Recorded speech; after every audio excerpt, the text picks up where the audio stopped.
What if a simple act of kindness could change your life forever? On a bustling highway just outside Detroit, a surprising scene unfolded that no one could have predicted. The sleek black motorcade of Elon Musk, the tech billionaire known for rockets, electric cars, and bold visions for the future, suddenly slowed to a near halt. Traffic screeched and horns blared as people craned their necks, trying to see what could possibly stop such a high-profile convoy. There, standing on the cracked pavement beside the road, was a young woman holding a handmade sign that read, $5 hugs, because everyone needs one. Her name was Emily, and her story was about to take a turn no one saw coming. Hit subscribe and leave a comment with where you're watching from. This story might just spark a new beginning. What's one thing that always pushes you forward, even when things get tough? Emily wasn't your average roadside sign holder. At 28, she had faced more hardship than most could imagine. After losing her father at a young age and helping raise her younger brother in a tough Detroit neighborhood, Emily's life had been a series of small battles fought with fierce determination and an open heart. The $5 hug sign wasn't just a gimmick, it was her way of trying to spread a little warmth in a world that often felt cold and unforgiving. That day, she had woken early, working a long shift as a waitress in a downtown diner before coming to the highway with one simple goal, to remind people that human connection still mattered. Elon Musk, meanwhile, was no stranger to public spectacle. Yet behind the billionaire's usual confident exterior was a man who sometimes felt the crushing weight of isolation, constantly in the spotlight but rarely able to share something genuine. On this particular day, traveling to a meeting about a new solar energy project, he was distracted by headlines and tweets that painted him as aloof and out of touch. When his motorcade approached the stretch of road where Emily stood, holding that modest cardboard sign, something unexpected happened. Against the advice of his security team, Elon asked the driver to slow down, and then, to everyone's shock, stepped out of the vehicle. Cameras flashed, phones recorded, and the world held its breath as Elon Musk walked towards the young woman. Traffic stood still. Bystanders stared. Emily's heart pounded in her chest as she hesitated, then stepped forward. The billionaire reached out and pulled her into a hug. It wasn't a staged photo op or a scripted event, it was a raw moment of human connection that went viral within minutes. The internet exploded with disbelief and warmth. Who was this woman? Why had Elon Musk stopped for her? Social media lit up with thousands of people sharing their own stories of hardship, hope, and small acts of kindness. Yet, behind the viral moment was a deeper story, a story about pain, resilience, and the power of reaching out when life feels like it's crumbling. Emily's struggles didn't start or end with that hug. She juggled a job barely making rent, cared for her sick brother, and fought feelings of loneliness and doubt every day. The hug was a spark, a glimmer of hope in her darkest moments. But it was also the beginning of a journey that would test her in ways she never imagined. The media frenzy that followed brought unexpected attention and pressure. Friends who once supported her now questioned her motives. Enemies emerged from shadows. Yet, amidst all the chaos, Emily found strength in the very thing that had almost broken her, her capacity to love and believe in others. Elon Musk, too, found something unexpected. Beneath his public persona was a man searching for meaning beyond money and fame. That roadside embrace reminded him of the simple truths often lost in the race for success. What unfolded next was a roller coaster of emotions, challenges, and revelations that would change not only Emily's life but also how millions saw kindness and connection. This story invites you to walk alongside Emily, to feel her pain and her hope, and to discover the surprising ways one small act can ripple out and touch lives in ways we never foresee. So, what's your story? What pushes you forward when the world feels heavy? Maybe, like Emily, your answer lies in a simple hug or a moment of unexpected kindness. Stay tuned as we dive into her journey, unfolding one chapter at a time, revealing the highs and lows, the heartbreaks and triumphs, and the lessons learned along the way. Because sometimes, the most extraordinary stories start with something as simple as a sign on the side of the road, and a hug worth more than $5. Hit subscribe and leave a comment with where you're watching from. This story might just spark a new beginning. What's one thing that always pushes you forward, even when things get tough? Emily's story began long before that fateful hug on the highway. Born and raised in Detroit, she grew up in a modest two-bedroom apartment with her mother and younger brother, Jake. Life was never easy for their family. Her father had passed away suddenly when she was just 8 years old, leaving a hole in their lives that never quite healed. Her mother, a strong but weary woman, worked double shifts as a nurse's aide to keep food on the table and a roof overhead. Emily learned early on that life wasn't fair, but she also learned to fight back. School was tough. Emily was often teased for her worn clothes and quiet demeanor. She found solace in small friendships and her love of books, escaping into stories that felt worlds away from her own struggles. But beneath her resilience was a fragile heart. She carried the weight of her father's absence and the pressure of caring for Jake, who had been diagnosed with a chronic illness that required constant attention. Emily's workdays started before dawn and ended late at night. She waited tables at a local diner, juggling tips and rent, always worried about how she'd pay the next bill. Yet, in spite of the exhaustion, she never lost her desire to bring kindness into the world. Her sign, $5 hugs, because everyone needs one, was born from that desire. She believed a simple hug could momentarily bridge the loneliness so many felt. Meanwhile, Elon Musk was navigating his own complex life. Despite being one of the most influential people on the planet, he often felt misunderstood and isolated. Public scrutiny was relentless, and every move was dissected. Behind the scenes, he struggled with moments of doubt and loneliness. On the day of the motorcade, his mind was heavy with the weight of upcoming decisions, projects that could shape the future but also risked failure. When he saw Emily standing by the roadside, holding that humble sign with a hopeful smile, something stirred inside him. It was a reminder that beneath the layers of fame and responsibility, simple human connection was what mattered most. But this moment of kindness was not without its complications. Elon's security team was tense, fearing the stop would cause chaos and risk safety. Social media buzzed with disbelief and skepticism. Was this a stunt? A PR move? The world was watching, and judging. For Emily, the hug was a lifeline. It gave her the courage to keep going when eviction notices loomed and her brother's health worsened. Yet, it also brought unexpected challenges. Suddenly thrust into the spotlight, she had to navigate the glare of media attention, the opinions of strangers, and the fragility of newfound hope. Their stories were about to become intertwined in ways neither could have imagined, two people from vastly different worlds connected by a single, unexpected moment on the side of a road. This was just the beginning. Emily's life was a quiet storm of relentless struggle and stubborn hope. Growing up in Detroit's East Side, her world was framed by cracked sidewalks and the hum of distant factories, the air often heavy with the scent of rain or gasoline. She remembered the days when her father would come home late, weary but smiling, the brief moments of warmth before tragedy swept him away. Losing him when she was 8 left a silence in the house that even her mother's steady presence couldn't fill.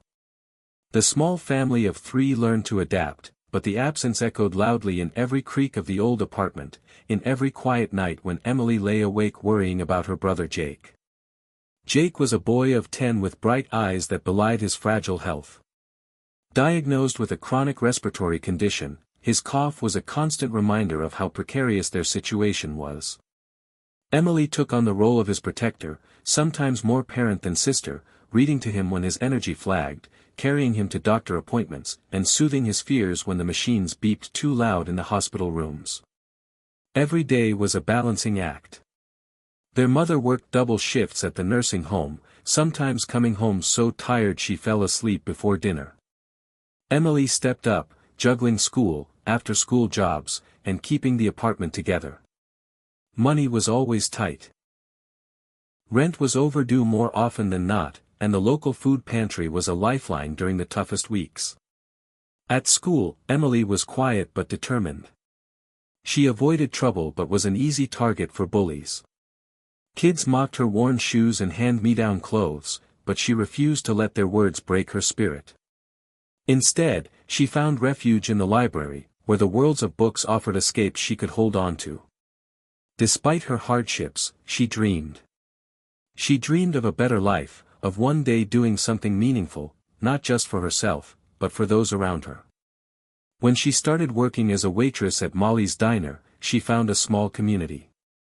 The regular customers became familiar faces, some kind enough to slip an extra $1 into her tip jar, others offering words of encouragement that mattered more than money. But even there, the grind was relentless. 12-hour shifts, split between bustling breakfast rushes and the quiet loneliness of closing time, left Emily exhausted. On her days off, she found herself standing at the side of the highway with that handmade cardboard sign. It was her way of trying to make a difference, one hug at a time. $5 hugs, because everyone needs one, was simple, but it was honest. The sign was a small beacon of warmth in a city that often felt like it had forgotten how to care. Emily wasn't expecting miracles. She just wanted to remind people that kindness could survive even in the hardest places. Elon Musk's story was different but touched by the same human undercurrents. Known worldwide as a visionary who had disrupted entire industries, Elon carried a reputation for relentless drive and occasional eccentricity. Yet, beneath the headlines and social media storms was a man grappling with his own complexities. Despite his wealth and power, Elon struggled with isolation. The relentless pressure to innovate, the scrutiny of every decision, and the lack of genuine connection weighed on him more than anyone guessed. On this day, Elon's Motorcade was en route to a solar energy summit in Detroit, a city he had long hoped to inspire with new technological investments. His mind was preoccupied with presentations, contracts, and the growing demands of his companies. As the convoy approached the stretch of highway near the city outskirts, his gaze caught sight of Emily standing by the roadside. Something about her. A young woman holding a modest sign, her face hopeful despite visible fatigue, pierced through the fog of his distractions.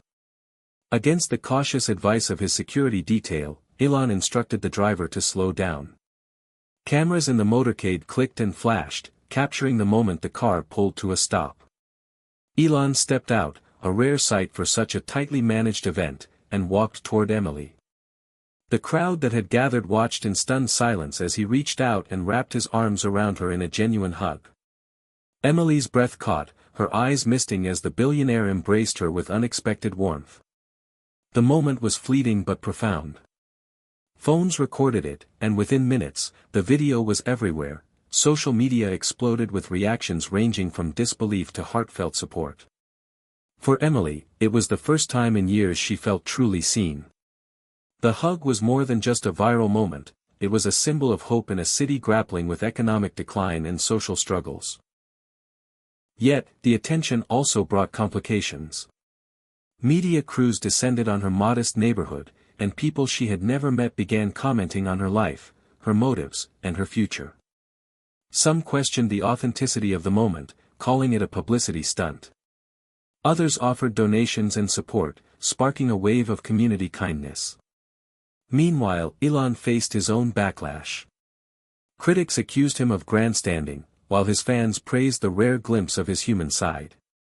The incident forced both of them into a spotlight they hadn't anticipated. Emily's landlord, who had been patient until then, issued an eviction notice. Her brother Jake's health worsened, requiring emergency care that meant more bills and sleepless nights. But in the face of these challenges, Emily found renewed strength. The hug had given her a glimpse of a different future, one where kindness and human connection could transcend circumstance. She began to reach out, organizing local volunteers, setting up small events to spread warmth throughout the community. Elon, too, found himself drawn into this new chapter. Inspired by Emily's resilience and the authentic human story behind the viral moment, he started looking beyond boardrooms and investor meetings to the people who lived in the cities his companies hoped to impact. But the journey was far from easy. Emily navigated the pressures of sudden fame, strained relationships, and the ever-present fear of failure. Elon wrestled with the balance between public persona and personal authenticity. Their paths intertwined in unexpected ways, challenging each to grow and learn. At the core of it all was a simple truth: even the smallest act of kindness, a hug, a smile, a moment of understanding, could ripple out to change lives in ways neither of them could have imagined. As the sun set on that unforgettable day, the highway returned to its usual rhythm, but the world had shifted a little. Emily and Elon had sparked a conversation about connection, compassion, and the courage it takes to reach out when everything seems lost. This was just the beginning of a story about hope rising from struggle, about two very different people united by the power of a hug worth more than $5. Emily's days following that unforgettable hug were a whirlwind she never could have prepared for. The moment Elon Musk embraced her on that busy Detroit highway had catapulted her life from quiet struggle into the harsh spotlight of public attention. News crews knocked on her door, social media flooded with opinions, and well-wishers offered help alongside skeptics and critics. At first, Emily was overwhelmed, unsure how to navigate this sudden flood of emotion and expectation. Yet, beneath the chaos, something began to stir, a new kind of hope, fragile but growing. She woke early the morning after the hug, her tiny apartment bathed in the soft glow of dawn. Jake was still asleep, curled under a threadbare blanket. Emily quietly made coffee, trying to steady her racing thoughts. The eviction notice from their landlord lay on the kitchen table, a stark reminder that their troubles hadn't vanished with the viral video. But now, there was a difference. Instead of feeling trapped by despair, Emily sensed a possibility opening up. Her phone buzzed continuously with messages from people offering everything from financial help to kind words. She hesitated at first, unsure if she deserved such generosity, but slowly, she began to respond. A local nonprofit reached out, offering assistance with rent and medical bills for Jake. Volunteers from across the city wanted to join her $5 Hugs initiative, inspired by her resilience and warmth. Emily realized that the hug hadn't just changed her story, it was sparking something bigger than herself. Meanwhile, Elon Musk's life was shifting too. The unexpected stop had rattled his usual routine, stirring thoughts about connection and the human cost behind the headlines. His team was skeptical of the attention Emily's story was getting, concerned it might distract from his work. But Elon felt compelled to stay involved. He arranged a private visit to Tesla's Detroit factory for Emily and Jake, a chance to see firsthand the technology and people working toward a better future. When Emily arrived at the gleaming factory, she felt like she had stepped into another world. The air hummed with the energy of innovation, robots assembling sleek electric vehicles, engineers collaborating over cutting-edge designs. Elon greeted her with a genuine smile, this time without the barrier of cameras or crowds. He asked about Jake, listened as Emily spoke about her dreams and fears, and encouraged her to keep fighting. For a moment, Emily allowed herself to believe that things could really change. She saw in Elon a reflection of her own desire to push beyond limits, to create something meaningful despite obstacles. But the journey ahead was far from easy. Back home, the spotlight brought tensions. Some friends grew distant, unsure how to relate to Emily's new visibility. A few acquaintances questioned if she was exploiting the moment for attention, stirring painful doubts. The media buzz sometimes felt like a storm, with harsh headlines and invasive questions. Yet, through it all, Emily held on to the small acts of kindness she witnessed daily, a neighbor bringing soup, a stranger's smile, a child's laughter echoing down the street. Jake's health remained precarious, and Emily's caregiving role was more demanding than ever. Late nights at the hospital became routine, and the stress wore heavily on her. But when she looked at Jake's brave smile, she found strength. The hug from Elon had reminded her that even in the darkest times, connection mattered. Elon, too, was grappling with the consequences of their encounter. The public expected more moments like the hug, while his companies faced scrutiny and pressure. He questioned how to balance his vision for the future with the urgent human needs right in front of him. Slowly, he began supporting community projects in Detroit, channeling resources into programs that nurtured education, health, and opportunity. Emily's $5 hugs idea evolved beyond the sign by the roadside. She started organizing gatherings where people could share stories, offer support, and build community. The simple philosophy behind the hugs, that everyone deserves warmth and acceptance, resonated deeply in a city searching for healing. Their paths, once so separate, were now intertwined by purpose and hope. Elon's influence and Emily's courage combined to create a movement rooted in empathy and resilience. But the road was still rocky. Unexpected challenges arose. Financial hurdles, personal betrayals, moments when the weight of the world threatened to break them. Through it all, Emily learned that courage wasn't the absence of fear but the choice to keep moving forward despite it.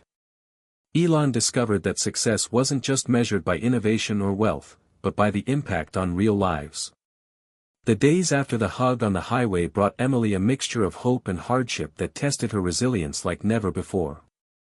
The media spotlight shone brightly, and her phone buzzed constantly with messages, some full of encouragement, others skeptical or downright cruel.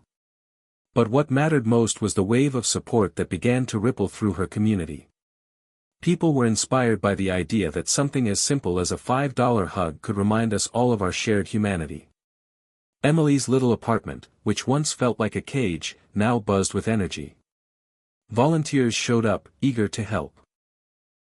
Donations arrived in envelopes slipped under her door or through online crowdfunding campaigns. Her neighbors, some of whom had been indifferent or wary before, began to warm to her and the movement she represented. The $5 hugs weren't about money at all, they were about connection, compassion, and hope. On weekends, she organized small gatherings in local parks where people came to share stories, listen, and support one another. These moments of community became lifelines for many, a reminder that none of them were alone. But beneath the growing positivity, the challenges were very real. Jake's health remained fragile. Hospital visits grew more frequent, and the medical bills piled up faster than Emily could manage. The eviction notice was still looming, a dark cloud over their heads. She juggled shifts at Molly's diner with care appointments, her body tired but her spirit unwilling to give up. She thought often of that moment on the highway, Elon's arms around her, and the warmth that simple touch had brought. It was a reminder she clung to when the nights were long and hope seemed distant.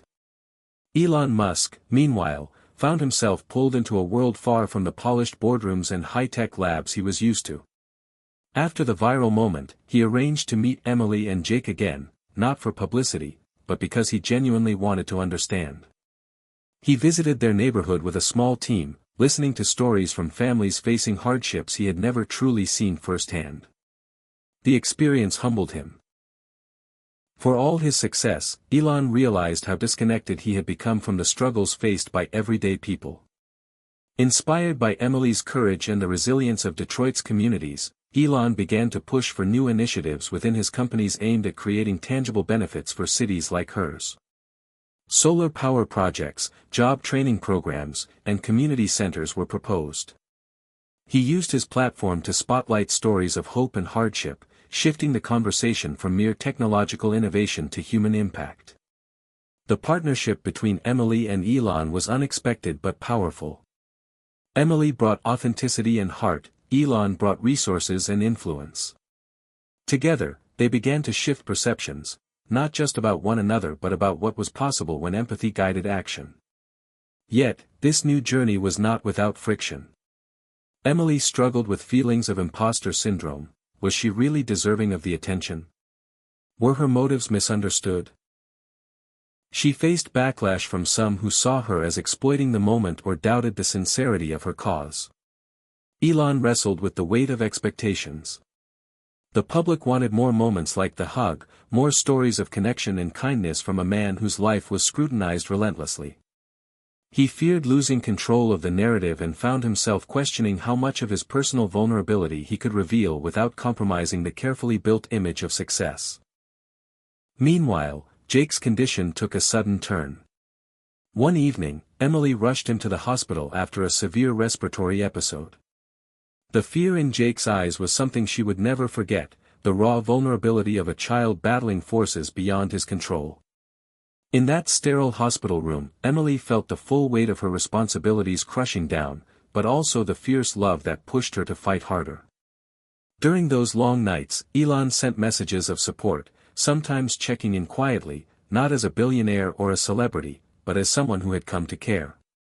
Those messages, simple and sincere, were a reminder that connection transcended status or circumstance. Emily's community gatherings began to grow, drawing people from across Detroit who found solace in the shared experience of hardship and hope. These meetings weren't just about hugs, they were about building a network of support where people could find strength in one another. Stories were shared, tears were shed, and laughter slowly returned.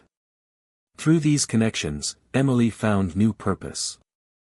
The hugs were no longer just a means to an end but a symbol of something greater, the power of vulnerability to heal and unite. She began working with local nonprofits to expand mental health services, knowing that the wounds people carried often ran deeper than the surface. Elon's involvement grew beyond symbolic gestures.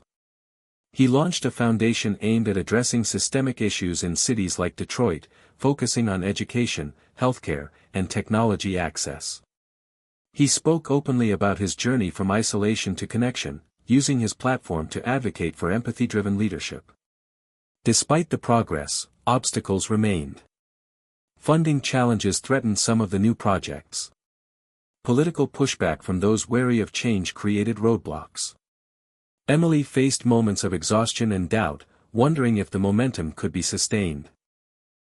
Elon struggled with balancing his personal life, public expectations, and newfound commitment to community work. Yet, through every setback, the core message persisted, that kindness, courage, and connection could spark real transformation. Emily and Elon's unlikely friendship became a beacon, showing that even amid complexity and contradiction, genuine human moments could bridge divides. Their journey wasn't a fairy tale, it was messy, complicated, and real. But it was a testament to the idea that when people open their hearts, even for $5 worth of hugs, they can change the world around them. The road ahead was uncertain, but Emily had learned that hope was something you carried forward, one step and one hug at a time. And Elon had discovered that true innovation wasn't just about technology, it was about touching lives with empathy and understanding. As Detroit continued to heal, and as Emily and Elon continued to push forward, one thing was clear: sometimes, the smallest moments hold the greatest power. Because in a world hungry for connection, a simple hug can become a revolution. The buzz from the highway hug faded slowly but left a lasting imprint on Emily's life and her community. The initial shock of viral fame gave way to a steady rhythm of purpose and action. Though the world's attention had moved on, Emily's mission had only just begun. She had become a symbol not because of a fleeting moment with Elon Musk, but because of the quiet strength she embodied every day, facing hardship with kindness and refusing to be broken by circumstance. Detroit streets, once weary and worn, started to pulse with renewed energy. The $5 hugs had become a metaphor for something deeper: connection, empathy, and hope. Emily's gatherings in the local park were now weekly fixtures, drawing dozens of people from all walks of life. They came not just for hugs but for storytelling, healing circles, and community projects aimed at improving their neighborhoods. Emily found herself a leader, sometimes reluctantly, but always passionately. She remembered the nights she'd spent exhausted and alone, wondering if she could keep going. Now, she saw faces around her who shared that same weariness, but who also believed in a better future. Jake's health stabilized with better access to medical care thanks to the funds and connections Emily had been able to secure. She had become an advocate not only for her brother but for many families navigating the complex healthcare system. Her phone, once a source of anxiety, now rang with calls from community leaders, local politicians, and nonprofit organizations eager to partner with her efforts. Yet, despite the growing network, Emily never lost sight of what mattered most: the small moments of human kindness that fueled everything. Elon Musk's involvement evolved quietly but meaningfully. After his visit to Emily's neighborhood and his conversations with residents, he initiated several projects aimed at creating sustainable jobs and improving infrastructure in Detroit. His company started sponsoring programs that focused on tech education for young people in underserved areas. Elon personally donated funds to community centers and hospitals, ensuring that resources reached the families who needed them most. But beyond philanthropy, Elon found himself changed. The encounter with Emily had cracked open something in him, a recognition that technology and innovation, while vital, could never replace genuine human connection. He began speaking publicly about the importance of empathy, vulnerability, and community support, challenging the typical narratives around success and power. His speeches at conferences, once dominated by technical jargon, now included stories about the people behind the headlines. Like Emily and Jake. Their friendship deepened, built on mutual respect and shared purpose. Elon was no longer just a distant billionaire, he was a partner in a movement that transcended wealth and fame. For Emily, Elon was a bridge, a symbol of possibility that even in the most unexpected places, kindness could spark change. Yet, the road was not without its difficulties. As their work expanded, they faced resistance from skeptics who questioned their motives or doubted the sustainability of their efforts. Some community members worried that corporate involvement meant losing local control, while others resented the sudden attention Emily received. Emily herself wrestled with the tension between public expectations and personal limits. She struggled to maintain balance, often sacrificing sleep and personal time to keep projects moving forward. Elon encountered his own battles. Balancing the demands of his companies, public scrutiny, and his evolving role as a social advocate stretched him thin. There were moments when he questioned whether his actions were enough or if he risked alienating the very people he wanted to help.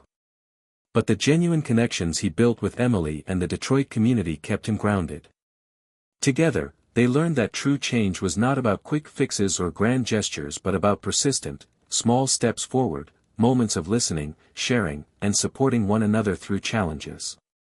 The $5 hugs had been a catalyst, but the movement they built was about building resilience from the inside out. Emily's story became an inspiration far beyond Detroit. She was invited to speak at conferences, universities, and community events nationwide, sharing the lessons she learned about courage, empathy, and the power of human connection. Her voice carried the message that no matter how broken things seem, kindness could light the way forward. Jake, now stronger and more stable, sometimes accompanied her on these trips, a living testament to the power of hope and care. His smile, once shadowed by illness, now shone bright with possibility. Emily cherished these moments, knowing how far they had come. The city itself began to reflect the changes happening within its people. New businesses opened, community gardens flourished, and schools implemented programs inspired by Emily's work. Detroit's story was no longer only one of decline but one of rebirth, driven by the hands and hearts of those who refused to give up.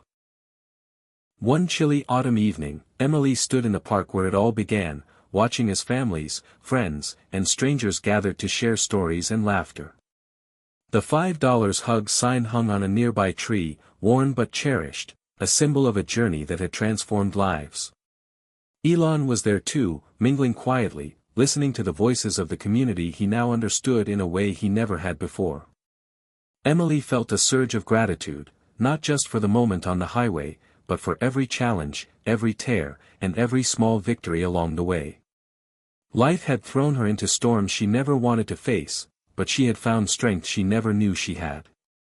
And in that strength, she discovered a truth that would guide her forever, that love and connection are the forces that truly move the world. As the stars began to twinkle overhead, Emily whispered to herself, "Life is full of surprises, but love will always lead the way." The journey was far from over, but the path was clear. With courage, compassion, and a simple hug, anything was possible. Emily didn't know that real transformation didn't feel like fireworks, it felt like exhaustion, like trembling hands reaching for a cup of coffee after 3 hours of sleep, like walking into a room full of strangers because you promised yourself you would try. The attention around her hadn't disappeared, but it had changed. The initial chaos had burned off like fog under morning sun, and what remained was something more durable, trust. Not universal, not always easy, but real. People were starting to believe, not in a fairy tale, not in some billionaire miracle, but in each other.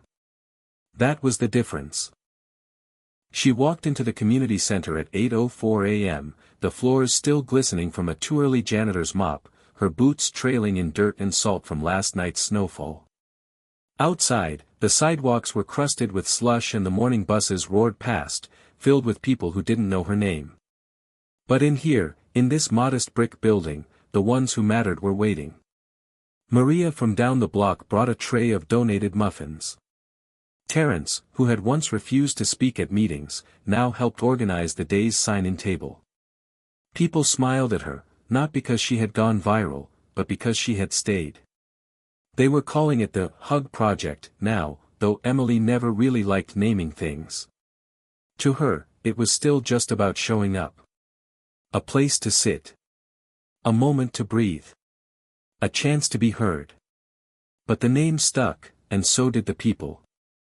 What had begun as a lonely act on the shoulder of a highway had grown into a network that stretched across Detroit. Neighbors were checking on neighbors. Old warehouses were being repurposed for food drives and tutoring. Even kids from rival blocks were sitting in the same room, sometimes talking, sometimes just not fighting, and that alone felt like progress. She still worked at Molly's diner 3 mornings a week. The tips helped with rent and Jake's medications, but more than that, the rhythm of the work kept her grounded. Coffee refills, orders scribbled on slips, familiar faces sliding into booths, it reminded her who she was before the world knew her name. Some customers whispered when she walked by, others left bigger tips than usual, and sometimes someone would ask, "Are you that girl?" But mostly, they let her be Emily, which she was grateful for. Jake was doing better. Not cured, there was no magic like that, but stable. He was laughing more, drawing pictures again. The medications helped, but so did the knowledge that people cared. The city had rallied around them in ways she hadn't expected. Nurses remembered his name. A mechanic fixed their old Honda for free. Little things that, stacked together, made survival feel less like a solo sport. She still checked on him 3 times a night, still kept emergency numbers taped to the fridge, but now she had backup. She wasn't alone. Elon remained present, but distant in a way that felt intentional. He wasn't trying to own what had happened or turn it into a media campaign. After that first wave of attention, he'd pulled back from the public parts of it, offering quiet support instead, funding the rent on the community center, paying for a mobile health clinic to make weekly visits, sending over staff from his foundation to help with grant writing. It was the kind of help that didn't scream his name, but it mattered. And every so often, he'd send a text, just checking in. "Keep going. You're doing more than you know." Emily wasn't sure what their connection was anymore. Not romantic, she'd long since let go of any illusions there, but it was something. A tether. A mutual respect that didn't need labels. They were 2 people who had collided at just the right moment, both carrying different kinds of weight, both needing something neither could have explained at the time. And whatever that moment had been, it had changed them both. Still, there were days it all felt like too much. The nights when the heater broke and she couldn't sleep from the cold. The mornings when the funding forms didn't make sense and the volunteers didn't show. The quiet, creeping fear that maybe this was all temporary, that one day, people would forget the girl with the sign, and the warmth would fade, and she'd be right back where she started. Those were the days when she clung hardest to her routines, her lists, her people. When she'd sit beside Jake and let him read to her, even if the words came slow. When she'd walk to the edge of the park and just breathe. It was during one of those hard weeks, gray skies, grant deadlines, Jake with a low fever, that something shifted again. A woman came into the community center, quiet, early, unsure. Her name was Janelle. She was a single mom with 2 kids and nowhere to go. She didn't ask for money, just a chair to sit in and a minute to collect herself. Emily sat with her, didn't rush it, didn't pry. Just waited. And slowly, Janelle opened up. A job lost, a breakup, an eviction notice. A story Emily knew too well. She didn't promise a miracle. But she found her a warm meal, a list of shelters, a phone charger, a clean blanket. Small things. Enough to remind Janelle she wasn't invisible. When Janelle came back a week later with her daughter, smiling this time, it reminded Emily why she kept going. Not for applause. Not for Elon. Not even for the headlines. But for the chance to look someone in the eye and say, "You still matter. We see you." By the end of winter, the Hug Project had 5 core volunteers and partnerships with 3 local organizations. They were starting to look for a second space, a bigger room on the west side of town to serve a neighborhood that needed its own version of the warmth they'd created. Emily didn't have a blueprint. She wasn't a non-profit expert. But she knew how to listen. And she knew what it meant to feel like the world had moved on without you. She spoke at a city council meeting in March. Her voice shook, but her message was clear: if you want change, fund it. If you want hope, make space for it. Don't just talk about community, build it.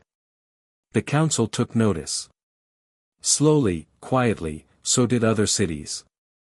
She received emails from Kansas City, Milwaukee, Fresno, people wanting to start their own Hug projects, people asking for advice, for a sign, for a starting point. Emily responded to every message, even when she was exhausted. Because once, she'd stood on the side of a road wondering if anyone would ever see her. Now she had the chance to tell others they weren't alone. The spring thaw came late that year. Trees budded slowly, sidewalks dried, and light filtered through bare branches like hope returning after a long sleep. Emily sat on a bench outside the community center one afternoon, eyes closed, face tilted toward the sun. The cardboard sign was tucked inside her bag, now patched with tape and years of handling. It didn't need to be waved anymore. Its message had already taken root. She thought back to that moment on the highway, to the hug that wasn't supposed to happen, to the man who had stepped out of a car and into her story. If she could go back, she wouldn't change a thing. Because from that simple act of kindness, she had built a new life, not perfect, not easy, but hers. And that was more than enough. Spring brought motion. It rolled into Detroit not in a dramatic surge but in quiet awakenings. The way the breeze shifted from sharp to soft, how the city's scent changed from smoke to soil, and how neighbors, once buried in coats and silence, began to nod to one another again. For Emily, it was a season of small victories. The Hug Project had stabilized into a pulse of momentum she hadn't dared to expect.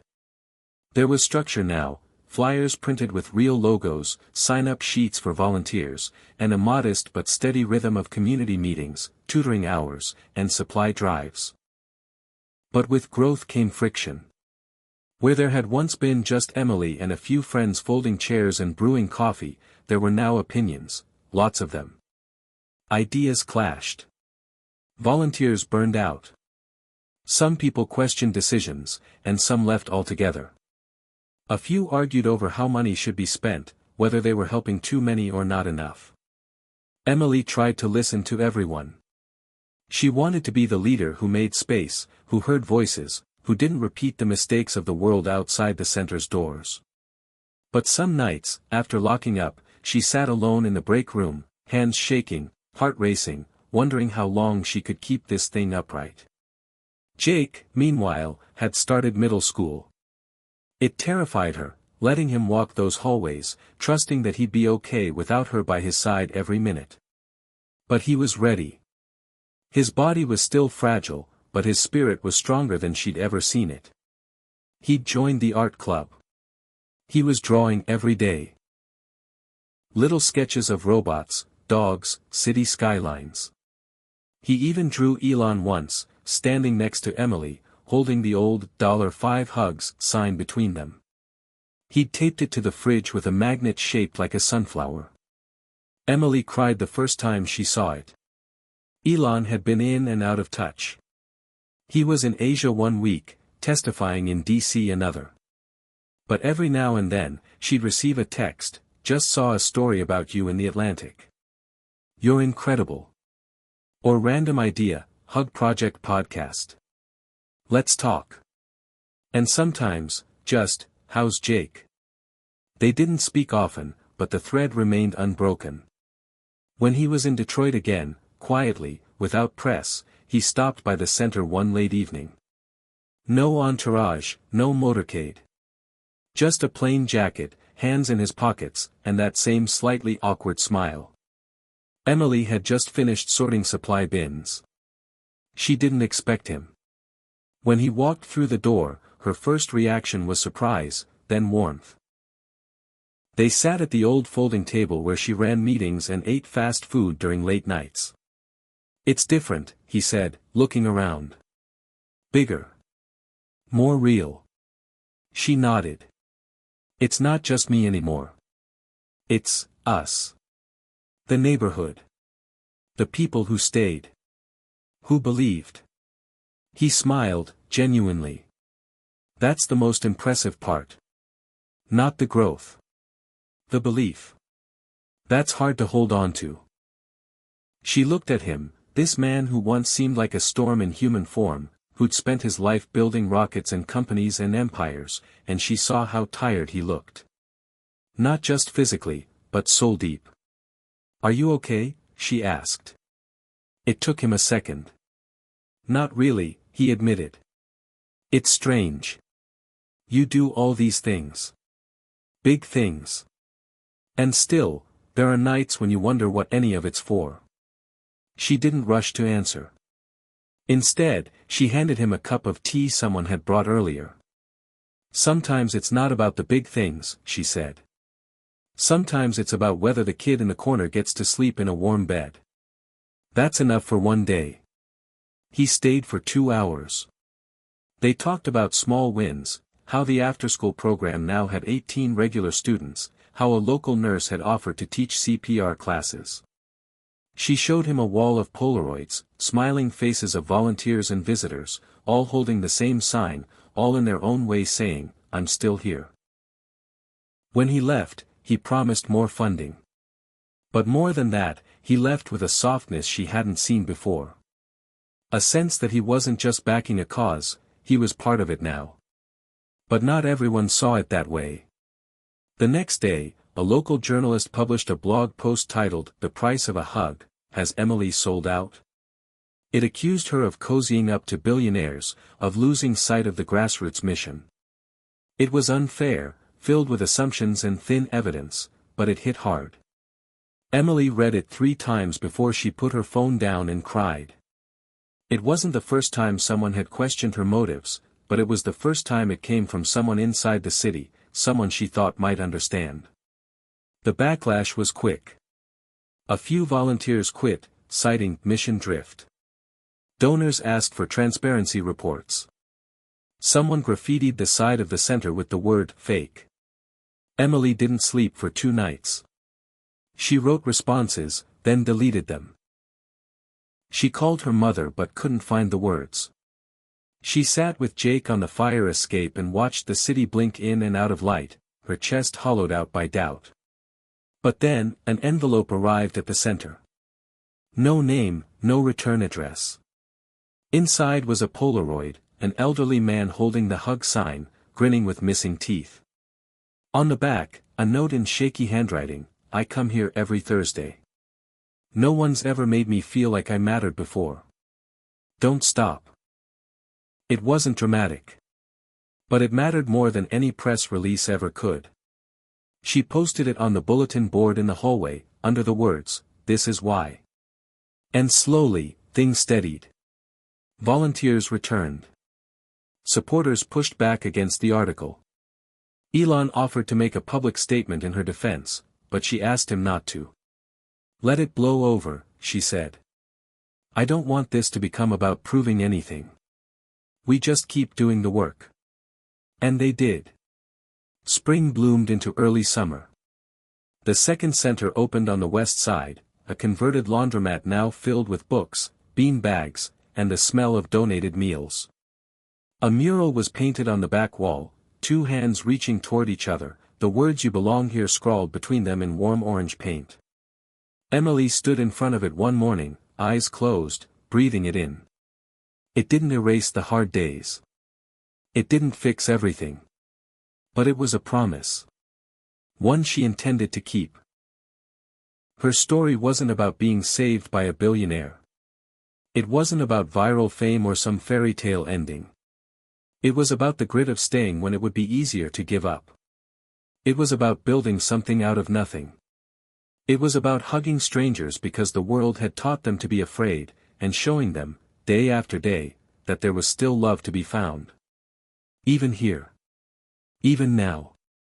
And so, as the sun rose higher and the sidewalks warmed, Emily kept going. She passed out flyers. She brewed coffee. She listened to heartbreak. She celebrated wins. She laughed with kids and cried with parents. She stood on broken pavement, holding a sign that didn't need to say a word anymore. Because now, the city was holding it with her. Summer didn't just arrive, it spilled over Detroit like a warm flood, melting away the brittle shadows of spring. The streets buzzed with music from open windows, children's laughter echoed between brick alleys, and the scent of barbecue and honeysuckle lingered in the evening air. For Emily, summer meant longer days and heavier hearts. The Hug Project had grown stronger, but so had the demand. More families walked through the community center doors, stories heavier, wounds deeper. The more hope they gave, the more people came seeking it. And she felt it, in her joints, in her breath, in the way her hands trembled at night when she tried to rest. But she also felt it in her soul. That something real was happening. Not fast, not flashy. But real. There were now 2 centers running full-time and a third one in planning stages. The core volunteers had grown into a staff. There were systems in place, schedules, mentorship teams, trauma-informed counselors. Emily never imagined she'd become the leader of anything, let alone something this wide-reaching. But here she was, signing forms, hosting meetings, attending budget calls she barely understood but refused to ignore. And every Friday evening, no matter how exhausted she was, she stood at the front door with the old sign and hugged anyone who needed it. Some people cried in her arms. Others just squeezed her hand. A few asked her if Elon was coming back. He hadn't visited in weeks. They still exchanged texts. Sometimes a voice message. A video of Jake at school, beaming as he gave a presentation. A snapshot Elon sent from Japan, where he was trialing some new solar technology. Their messages had shifted, less formal, more human. They no longer revolved around media or projects. They shared fears. Jokes. Loneliness. One night, well past midnight, he called. She almost didn't answer, but something in her gut told her to pick up. His voice was soft, unfamiliar without its usual armor. "I'm in Berlin," he said, "but I can't sleep. It feels like the world's spinning too fast, and I can't hold on to anything real." She didn't respond right away. Then, just said, "You're not alone in that." There was silence on the line. A kind of peace in just knowing someone else understood. They stayed on the phone until dawn reached him and exhaustion reached her. Still, their worlds remained different. He floated above in private jets and tech revolutions. She kept her feet on the ground, where the heat rose from pavement and the weight of every story carried through her bones. Yet, they both kept showing up in their own ways. He funded 2 more mobile clinics. She launched a grief circle for parents who'd lost children to violence or illness. One day, the 2 would overlap again. But for now, Emily accepted the space between them, as if holding a thread too fragile to pull. Then came the heatwave. July scorched the city. Temperatures soared past 100 degrees. Blackouts rolled through low-income neighborhoods, fans stopped spinning, AC units broke, and tension sizzled on sidewalks. The hug centers transformed into cooling shelters overnight.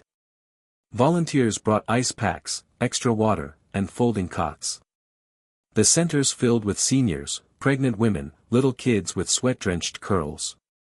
Emily stayed overnight for 3 days straight, monitoring the generators, checking pulses, reading stories to children on thin mattresses. On the 4th night, a woman collapsed near the back entrance. Her name was Lorraine. 62. Lived alone. No family. She had passed out from heat exhaustion, but she hadn't come in earlier because she didn't want to take up space. Emily sat with her for hours, brushing damp hair from her forehead, holding her hand through tremors. "There's always space," Emily whispered. "Always." Lorraine blinked through tears and whispered, "No one ever made me feel that way before." That moment broke something open in Emily, not just sorrow, but a fierce determination. The next morning, she stood in front of a camera crew from a local station and said, "No one in this city should feel like they're not worth a cold glass of water. Not on my watch. Not anymore." The interview went viral again. Not for its sensationalism, but for its raw honesty. She wasn't a symbol anymore. She was a leader. A reluctant one, maybe. But a leader all the same. That night, Elon called again. His voice was clearer this time. "I watched the clip. You're fire, Emily. The real kind. Not a flare-up. A slow burn that keeps people warm." She laughed, tired. "You're becoming a poet now." He chuckled. "Maybe you're just rubbing off on me." A pause. Then, "I want to help more. Not just with money. I want to understand this from the ground. Like, really live it for a bit. Could I come back? For a few days. No cameras. No noise." She didn't hesitate. "Come home." He arrived that Friday. No convoy. No announcements. Just a regular rental car and a duffel bag. She gave him a cot in the back room of Center 1. No luxury. No staff. Just him, a shared bathroom, and shifts like everyone else.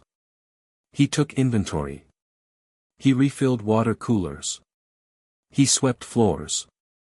And he listened. To mothers in crisis. To boys with missing brothers. To the groan of the broken ice machine. He didn't try to fix everything. For once, he just showed up. And the people saw it. They didn't care who he was in the world. They cared that he was willing to stand shoulder to shoulder in the heat and listen without judgment. Emily watched him change, not dramatically, but like steel softening in fire. One night, she found him crying in the staff kitchen, head bowed over a story a teen girl had just told him, about losing her dad in a drive-by, about sleeping in her aunt's car. He looked up at Emily, his voice breaking. "I have all this power, and I couldn't protect her." She didn't offer comfort. She offered truth. "You can't fix everyone, Elon. But you can stop walking away." And he stayed. 4 full days. No headlines. No tweets. Just action. On his last night, they stood on the roof of the center, watching the city lights shimmer below. Jake had joined them, holding a popsicle, asking Elon endless questions about Mars and artificial gravity. The air was thick but still. The kind of stillness that follows a storm. Emily looked at Elon. "What will you do when you leave here?" He didn't answer right away. "Then, I'll tell the truth. That hope isn't a product. That connection is our best invention. That sometimes, the smartest thing we can do is sit still and listen." The next morning, he left. No farewell party. Just a note on the whiteboard, "Keep going. You've already changed the world." Emily stared at those words long after he was gone. She wasn't chasing miracles anymore.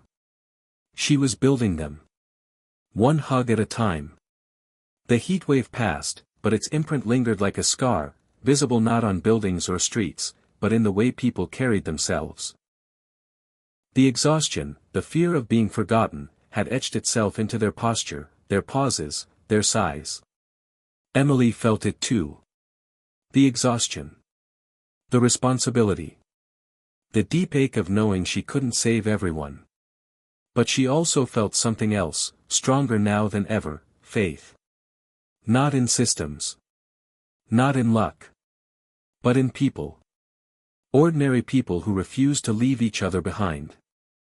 That week, the Hug Project launched something new, Hug on Wheels. It wasn't fancy. Just a donated school bus retrofitted with a cooling unit, storage bins of basic supplies, and a rotating team of volunteers. It would go block by block in the city's most neglected corners, offering hugs, yes, but also first aid, water, tampons, diapers, hot meals, someone to talk to. No forms. No questions. Just presence. Emily drove the first route herself. The old steering wheel vibrated in her hands, and every time she hit a pothole, the bins rattled and shifted. But when she pulled up to a park near Brightmoor and opened those bus doors, it was like unsealing a capsule of dignity. People stepped forward. Cautious at first. Then bolder. An elderly man limping in sandals held her hand and said, "You remind me that we ain't invisible." A teenage boy with wary eyes asked for a granola bar and then stayed an hour just to talk about music. One woman burst into tears the moment she stepped onto the bus, her story spilling out between hiccups, her son in jail, her rent overdue, her shame heavy. Emily listened. Hugged her. Gave her a card with 3 local contacts and said, "You don't have to carry all this alone." And that was it. That was everything. By the end of the week, Hug on Wheels had made 9 stops. The volunteer list doubled. Donations arrived, coolers, fans, gas cards. A local mechanic fixed the brakes for free. There were still skeptics, still complaints about enabling or encouraging dependence, but Emily didn't have time to argue philosophy with people who'd never missed a meal. She kept driving. Kept hugging. Kept choosing action over opinion. Jake spent most afternoons at the second center now, tutoring younger kids and drawing chalk murals on the pavement. He'd found his rhythm again, his joy.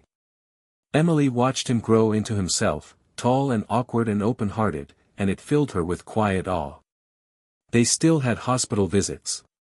Still moments of panic. But they faced them together, anchored by the community that had become their family. One Saturday evening, a woman arrived at the original center carrying a small duffel and a trembling child. She didn't give a name. Just said, "We heard this was a place you could come when it's too much." Emily nodded and led them inside. It was all she needed to hear. No questions. No forms. Just a bed, a bowl of soup, a light left on. Not long after, a letter arrived at the center. Handwritten, in careful cursive. It was from a woman who'd received a hug the previous year when she'd been living in her car. She now had housing, a job at a local school, and a child enrolled in daycare. "That moment changed something in me," the letter read. "Not because it solved everything. But because it made me believe I was still worth something. You made me feel seen. You made me want to live again." Emily read it aloud during the next team meeting. No one said a word. But there were tears, nods, long exhales. The kind of silence that says, "This is why." Still, despite the progress, the weight of leadership grew heavier. Emily now had teams to oversee, reports to submit, decisions that affected real lives. The media still watched. Some days they praised her. Others, they poked holes, looking for contradictions. She didn't have PR training. She had no roadmap for being the reluctant face of a movement. But she led with something stronger than polish, truth. She admitted when she messed up. She listened when challenged. And she never stopped hugging people who needed it, even if it meant missing a donor dinner or showing up to a Zoom call with tear-streaked cheeks. Elon stayed quiet in public, but they remained connected. He'd become a kind of ghost partner, always present in the infrastructure but rarely in the spotlight. He sent occasional messages, updates, encouragements, questions. Sometimes a random photo of a sunset in Austin or a child he'd met in Nairobi. And she replied with snapshots of sidewalk chalk drawings, hand-painted, "You Matter" signs, and messy volunteer lunches in styrofoam trays. They had found a rhythm that didn't require proximity. What they shared was beyond performance. It was a tether made of mutual respect and shared purpose. One night, he messaged her a question: "Do you ever think about what would have happened if I hadn't stopped that day?" She stared at the screen for a while before replying. "Sometimes. But I think we would have still found our way. You were looking for something real. And I was waiting for someone to remind me I wasn't crazy for believing in kindness." His response was simple. "Kindness is the bravest thing I've ever seen." As August crept in, Emily began working with city leaders on a pilot program, training public service workers in trauma-informed care using the Hug Project's model. It was a huge step. Intimidating. Political. But she was ready. Ready to scale without losing the soul. Ready to share the model, not just the story. Because the story had never been about her. It was about what happened when someone chose presence over pity. When someone chose connection over control. She met with school board members, police officers, hospital directors. Some rolled their eyes. Others leaned forward. By the end of the month, 5 city departments had signed on. The pilot would begin in the fall. Emily stood in front of the press with sweaty palms and a heart full of fire. She didn't use fancy language. Just truth. "This isn't about hugs," she said. "It's about human dignity. It's about seeing people before judging them. Listening before fixing. And remembering that change doesn't come from the top down. It starts right here. With us." That night, the city skyline shimmered under a full moon. Emily and Jake sat on the same fire escape where they'd weathered their worst nights. Now, the air was full of summer insects and distant music. Jake leaned his head on her shoulder. "You think people really change?" he asked. She thought about the bus, about Lorraine, about Elon, about herself. "Yeah," she said. "Not fast. Not easy. But yeah, they do." And in the quiet of that moment, with the city pulsing gently below, she realized, this wasn't the end of the story. It wasn't even the middle. It was the heartbeat. The daily choice to keep believing in something softer than power and louder than fear. Something that started with a hug, and was just getting started. September began with rain. Not the dramatic kind, but steady, persistent drizzle that soaked shoes, fogged windows, and made the entire city feel like it had been wrapped in a wet wool blanket. The hug centers stayed busier than ever, families escaping the chill, teens drying their backpacks in corners, volunteers bringing in thermoses of soup and extra socks. Emily moved like a current between all of them, always in motion but never disconnected. She knew names now. Knew whose father had relapsed, who had finally landed a job interview, who was secretly sleeping in their car. She had learned to hear more in what people didn't say. To understand the language of silence, of tired smiles, of shoulders held too tightly. The pilot program had launched the week prior, and already, early signs were promising. A nurse from Henry Ford Hospital emailed her after her training session, "I've worked here 19 years. No one ever asked how I felt after someone died. Yesterday, I hugged a grieving mother, and it was the first time I felt like I did something right." Emily read that line 5 times. Then she printed it and taped it to her desk. The Hug on Wheels bus was nearing its 50th run. There were now 2 more buses, each managed by a different team, and a third in the works. She visited every one personally at least once a week. Not to inspect, but to remind herself that this wasn't a spreadsheet or a mission statement. It was real people, under real skies, needing real love. The bus routes had nicknames now: the long road, the circle, little stars. People waited for the buses like clockwork. Some just waved. Some came on board to cry. Others came just for a warm hand to hold. And through all of it, Emily never forgot the question that had started it all: what if someone stopped for you, just once? One evening, after a 12-hour day, Emily sat outside the first center, watching raindrops race down the cracked sidewalk. She was soaked, exhausted, heart heavy and full at the same time. Jake had just texted her a photo of his latest sketch, a street full of people with open arms and neon signs above their heads reading, "You matter."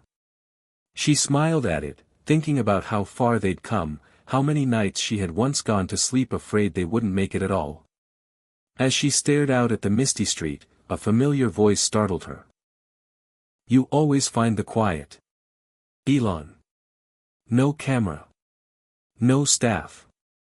Just him, a hoodie pulled tight over his head, hands in his jacket pockets. She blinked in surprise but didn't speak. Just scooted over on the bench. He sat down beside her, the wetwood creaking beneath his weight. "I was in Toronto. Flew down because. I don't know. I felt like I needed to remember what was real." She glanced at him. "You still get lost, huh?" He nodded. "Maybe more than ever. The more I build, the more I wonder what it's all for.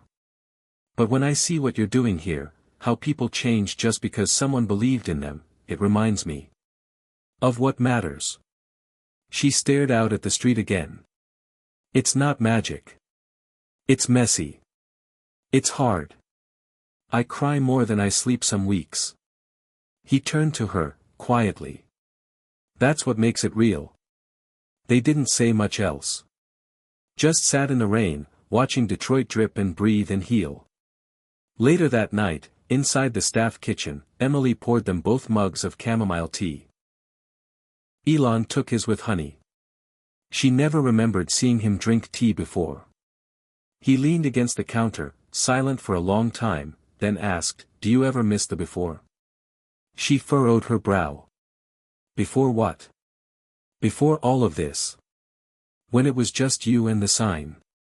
She shook her head. "No. That girl was drowning. She didn't believe there was anything left for her. Now I know. There's always something left. Even when it hurts." He looked down into his tea like it held a map. "I envy that. That kind of clarity." She smiled softly.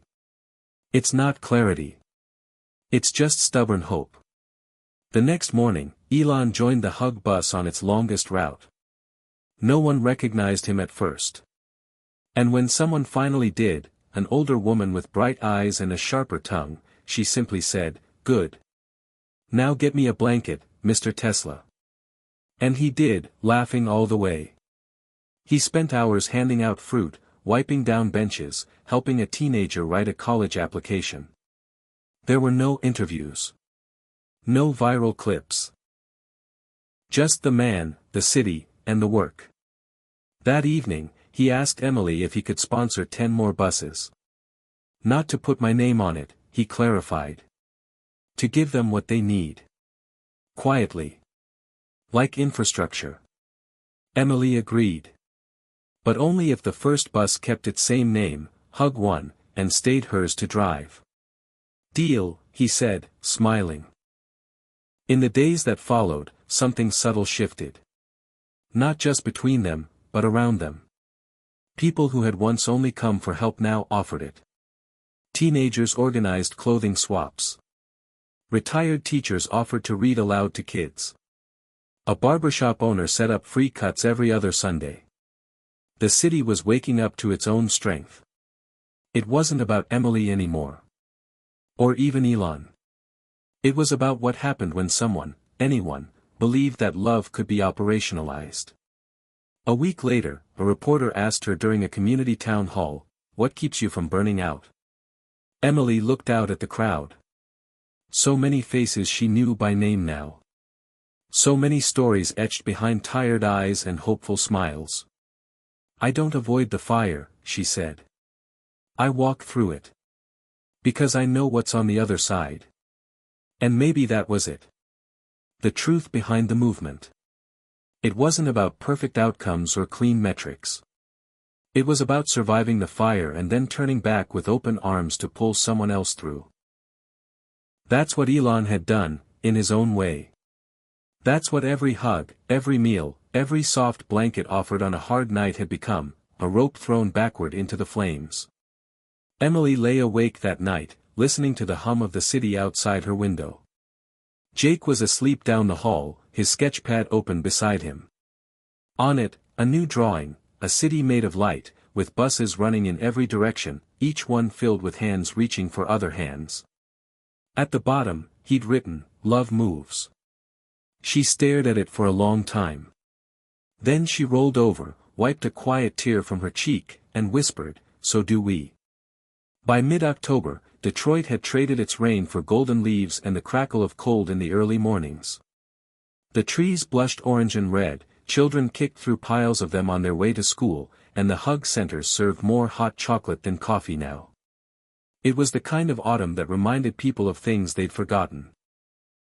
Quiet things, like how much warmth a shared blanket could offer or how powerful it felt to be remembered.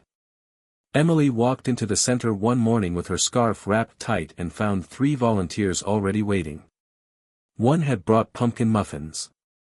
Another had made a gratitude wall with markers and paper leaves. The third was sweeping the sidewalk, humming a Marvin Gaye song. This was what it had become, no longer a center built on crisis, but on rhythm. On community. And yet, just beneath the beauty of it all, something stirred. A sense that the next chapter wasn't just around the corner, it was already beginning. The city had started talking. The mayor's office reached out. They wanted to partner formally with the HUG project to train all 911 dispatchers and EMTs in trauma-aware communication. It was a milestone Emily had only dreamed about a year ago. She said yes, of course, but that yes came with a new level of scrutiny. Suddenly there were meetings with city attorneys, debates about language, metrics, liabilities. Not everyone liked the idea of a grassroots project getting government endorsement. One city councilman publicly criticized her. "Empathy doesn't replace infrastructure," he said on the news. Emily didn't respond in anger. She simply said, "Empathy is infrastructure. It's the foundation we've been missing." Meanwhile, Elon had gone quiet again. No texts in nearly 2 weeks. Emily tried not to let it bother her, but the silence settled into her bones like the season's first chill. He always disappeared before something big. That was his pattern. She knew it now. But still, she missed the rhythm of his presence. The late-night check-ins, the thoughtful messages, the way he could go from talking about orbital velocity to asking how Jake was doing in math. She wondered if maybe this had all been too much for him. Too real. Too grounded. He lived in sky-high towers. Hugging strangers on city buses wasn't supposed to be in his orbit. But just when she was beginning to let go, she got a package. No return address. Just a small black box, plain and clean. Inside was a card, "I needed time to think.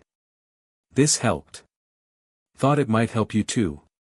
Below the note was a single object, a smooth, palm-sized stone etched with the word steady. That was it. No explanation. No grand gesture. Just one word, sent across the miles. Emily held it in her hand, pressing it to her chest. She didn't need more than that. In the days that followed, she carried that stone everywhere. During a meeting with city officials. During a home visit with a mother recovering from addiction. During a quiet Sunday shift when no one showed up for hours and doubt crept in like a draft under the door. Every time her fingers closed around the stone, she reminded herself, steady. Keep going. One breath, one hug, one act of love at a time. Jake, too, was changing. He'd grown taller. Quieter, sometimes. But his eyes held a depth that both comforted and scared her. He had started writing, a blog, of all things. Stories about growing up in the Hug Center, about the people he met, about what it meant to be both a survivor and a child. One night, she read one of his posts without telling him. It ended with the line, "My mom doesn't wear a cape, but she gives people their lives back. One hug at a time." Emily sat in the hallway outside his room after that, hands shaking, silent tears falling, overwhelmed by the raw truth of being seen like that. Then, something unexpected happened. A national podcast wanted to feature them. Not just Emily. The whole project. They asked to ride on Hug One, interview volunteers, speak with families who'd found hope in the movement. Emily hesitated. She didn't want the story twisted. But after speaking with her team, and Jake, she agreed. As long as it's honest, she told the producers. Don't make it a miracle story. Make it a human one. The day of the interview, Emily wore her usual jeans and hoodie. The bus was packed, volunteers, regulars, newcomers curious about the microphones. The host, a woman with gentle eyes and a quiet voice, asked her one question that stuck: "What would you say to someone who thinks a hug can't change anything?" Emily looked out the window at a man walking two kids across the street, one on each hand. "I'd say you haven't been desperate enough yet. Or lucky enough to receive one at the right moment." The episode aired 2 weeks later. And something broke wide open. Donations poured in. Cities across the country reached out, asking for guidance. Parents wrote letters. Teachers sent messages of thanks. And Emily? She stayed the same. Still at the center every morning. Still hugging. Still holding the stone in her palm when things felt too loud. One evening, as she prepared to close the building, her phone buzzed. A message from Elon. Just 4 words, "Are you free tomorrow?" She replied yes. And at 7 a.m. the next morning, a black car pulled up to the curb. He stepped out, holding 2 coffees, a quiet smile on his face. "You've been busy," he said. She took the coffee, nodded. "So have you." They didn't talk about the podcast. Or the city contracts. Or the stone. They just got in a car and drove, to nowhere in particular. Down roads with leaves like fire. Past bus stops and old buildings. Through neighborhoods that once felt like endings but now felt like beginnings. Finally, he asked, "Do you ever think this will stop?" She shook her head. No. Because there will always be someone who needs to be seen. As long as we keep showing up, the rest will follow. He looked at her then, not like a billionaire, not like a man known around the world, but like someone who'd finally found what he'd been looking for. "I think I needed you more than you ever needed me," he said. She didn't answer right away. Then, quietly, "Maybe we both needed the sign." They pulled over at a park. Leaves swirled around their feet as they walked toward a bench. Jake's latest chalk drawing was still faintly visible on the sidewalk, "Love moves." Elon read it, nodded. "You think it really does?" he asked. Emily sat beside him, watching the wind push the branches overhead. Not always fast. Not always loudly. But yeah. Love moves. And when it does, it takes us with it. The wind picked up. A single leaf landed between them on the bench, red and perfect. Neither of them moved. Because in that moment, the world had said enough. Winter didn't arrive all at once, it crept in quietly, like a song fading into silence. First came the brittle mornings, the sharp edge in the wind that made you pull your coat tighter without thinking. Then came the breath you could see, the streets dusted with early frost, and the way people started walking faster, heads down, shoulders hunched. Emily felt it first not in her skin, but in the way people clung to hugs a little longer. Like they needed them to last through the cold. The hug centers began prepping. Space heaters.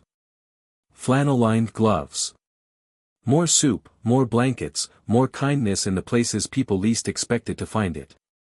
There was a rhythm now. A pulse to the operation that kept it alive even when Emily wasn't there to breathe for it. Which was happening more and more. She was pulled into city meetings, podcast interviews, virtual panels. Everyone wanted to know how she had done it, built something so human in a world that felt increasingly mechanical. She always answered the same way, I didn't build it alone. And she meant it. Her team had become family. Her son had become a young leader. Her neighborhood had become a symbol, not of poverty or struggle, but of resilience. Love in action. That was the real story. Jake's writing had begun to gain attention. A teacher from a nearby high school asked if he would read one of his blog posts to a class. He did, nervously at first, but returned glowing. They asked questions, Mom, he said, real ones. Like about how you don't give up even when it's awful. She kissed his forehead and whispered, because you never gave up on me. He beamed. It was the first time he didn't flinch when someone called him brave. The bus routes continued, now equipped with winter kits, hand warmers, thermal socks, tiny survival blankets folded into silver squares. The Hug on Wheels teams ran drills for snow emergencies. A local mechanic volunteered to winterize all the vehicles.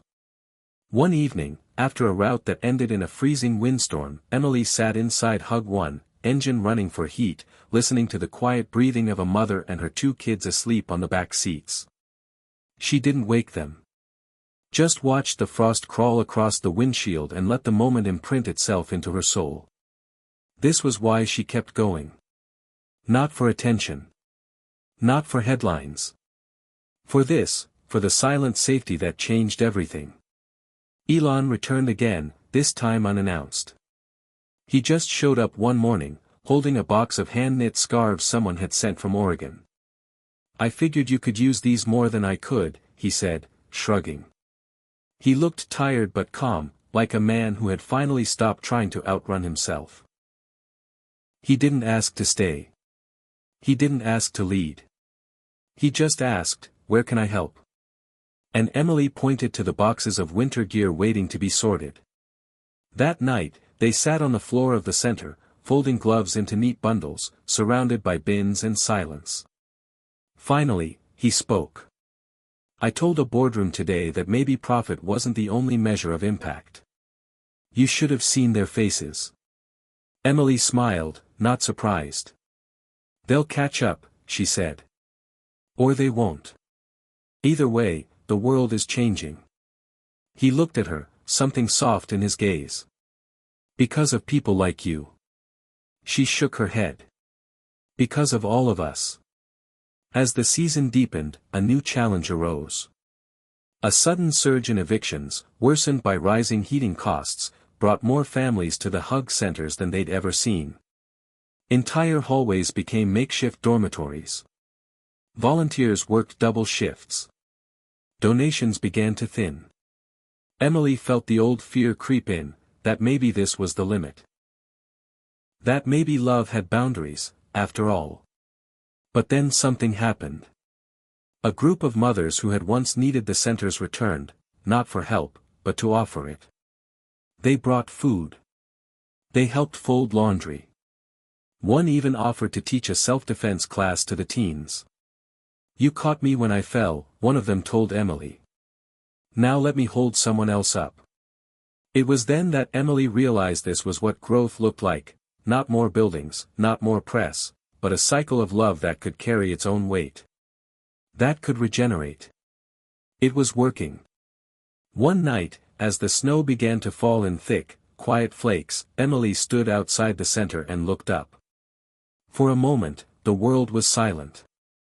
Even the city seemed to pause. She felt something like peace. Not the loud, triumphant kind. But the quiet one. The kind that comes after a long battle when you realize you're no longer fighting alone. Later, inside, Jake sat beside the heater, sketching again. This time, it was a bus with wings, floating above rooftops, beams of light shining down on people below. In the corner, he had written, "Hope doesn't stop in winter. It finds a new way to move." Emily sat beside him, resting her head on his shoulder. "You're really something, you know that?" she whispered. "So are you," he whispered back.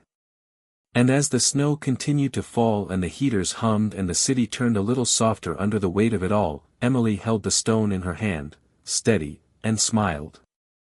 Because they weren't just surviving anymore. They were building something that could weather anything. Hit subscribe and leave a comment with where you're watching from.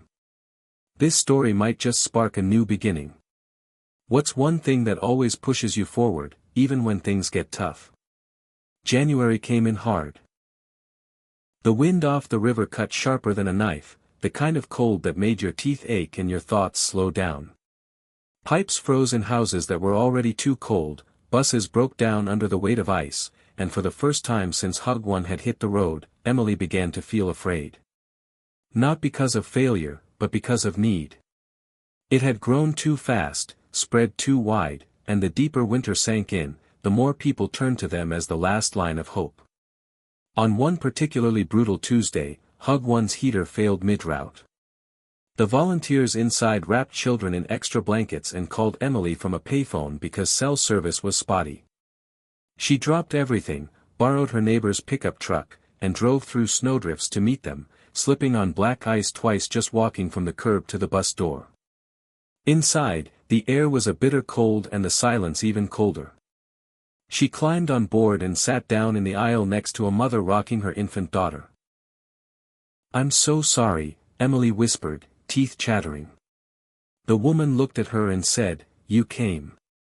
That's enough." Later that night, after everyone had been relocated and the volunteers were safe at home, Emily stayed back to sweep the floor of the dark bus by hand, the flashlight from her phone wobbling across the worn rubber aisle. That was when she cracked, not from fatigue, but from the weight of knowing how much depended on her not cracking. Jake found her an hour later, curled up in one of the bus seats, eyes red. He didn't say a word. Just sat beside her and handed her a thermos of soup, lukewarm but comforting. She didn't drink it right away. She just whispered, "I don't know if I can keep doing this." Jake looked at her, quiet but steady. "You don't have to. We can." It was the first time he said, "we," like it meant something beyond mother and son. Like he knew, without question, that he was a part of the machine now. A wheel. A light. A force. Emily reached out, took his hand, and nodded. Not because the fear had vanished, but because the truth had grown louder than the fear. The next morning, a mechanic from one of the local garages called. He'd heard what happened. "Bring her in," he said. "We'll fix Hug 1. No charge." When Emily arrived with the sputtering bus, 4 workers were already waiting, bundled in coveralls, eyes determined. They replaced the heater, tuned the brakes, even added insulation to the floorboards. When she tried to thank them, the head mechanic said, "You're not the only one who believes in hugs, ma'am." She drove away in tears. The very next week, a package arrived at the center with no note, just a return address from Boca Raton. Inside, 50 professionally made Hug Project blankets. Soft. Durable. Each one stitched with the words, "You are not alone." Emily wrapped one around herself and sat in the corner of the center lobby for a few minutes without moving. Then she stood up, refolded it, and added it to the stack marked for outreach. The world, it seemed, was beginning to understand. Not all of it. Not fast. But enough. Elon called later that day. Not a message this time, an actual call. His voice was tight, like he was holding something in. "I've been thinking," he said. "I can help more. I want to fund 3 new cities. Hug centers. Like yours. Same model. Same mission." Emily leaned against the kitchen counter, heart thudding. "That's huge," she said. "Yeah," he said. "So is the need. I was wrong to wait this long. She took a breath. Only if it's real, Elon. Only if you're all in. These aren't showpieces. His voice didn't waver. I know. I'm in. And for the first time, she believed him completely. The announcement came 2 weeks later. Quiet, by design. No press conference. Just a soft video released online, Emily and Elon walking through the Detroit Center, explaining the mission, inviting communities in Chicago, St. Louis, and Baltimore to apply for pilot programs. The video didn't trend. It didn't break the internet. But it found the right people, mothers, pastors, nurses, ex-cons, social workers. People who knew what it felt like to be cold, forgotten, and suddenly seen. Applications poured in. Stories poured in. Pain, yes. But also resilience. So much resilience. Emily read every word. She cried more than she slept again, but this time, it didn't feel like drowning. It felt like preparing to plant something bigger. Jake offered to help organize the applications. He built a spreadsheet. Assigned ratings. We should pick the cities where love is already simmering, he said. We'll just help turn up the heat. Emily smiled. You sound like a leader. He shrugged. I've had good teachers. One afternoon, while reviewing the last batch of letters, Emily found one from a woman in Baltimore. She had lost her brother to overdose, her husband to prison, and her daughter to the foster system. But she'd started a small community group on her block, just her and 2 neighbors, offering free laundry days and grief circles. She ended her letter with, I don't want money. I want structure. I want to give people what I never had, someone who doesn't leave. Emily held the letter to her chest, closed her eyes, and said aloud, her. We start with her. By March, the 3 new hug centers had locations. Leases signed. Training underway. Emily flew out to each one, first St. Louis, then Baltimore, then Chicago. Each trip was different. But everywhere she went, she saw the same look in people's eyes, hunger for dignity, not pity. The craving to be part of something that didn't require perfection, just heart.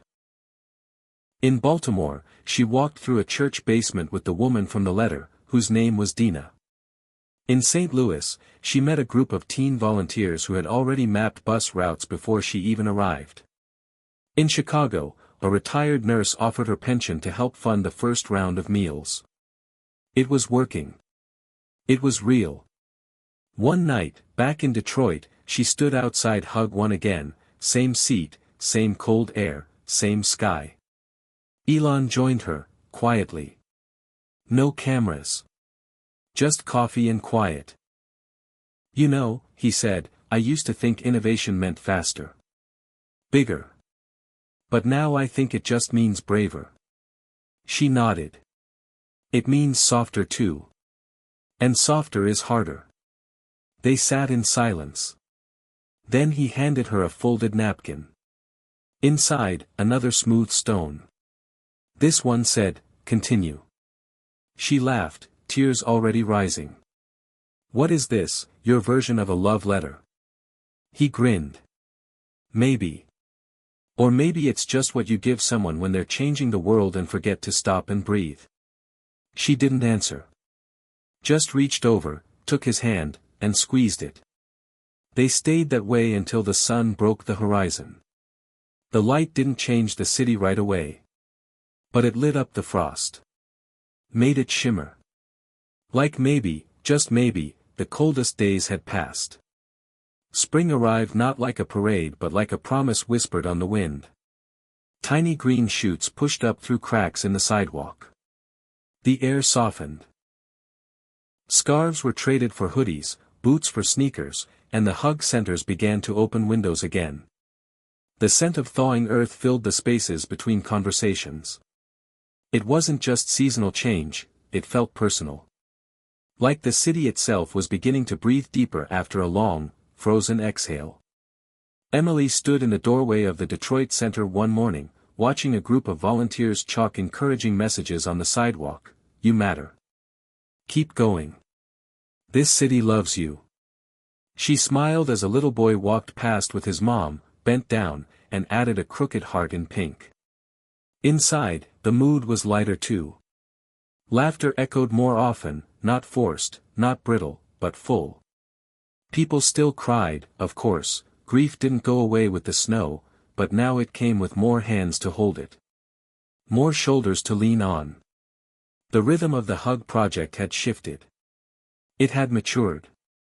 What began as emergency response had become community regeneration. One afternoon, a woman named Tasha returned to the center after months away. She had first arrived in the dead of winter, cold and silent, bruises on her arms and shame in her eyes. Emily remembered her clearly, the way she flinched at touch, the way she never asked for anything, just accepted it like punishment.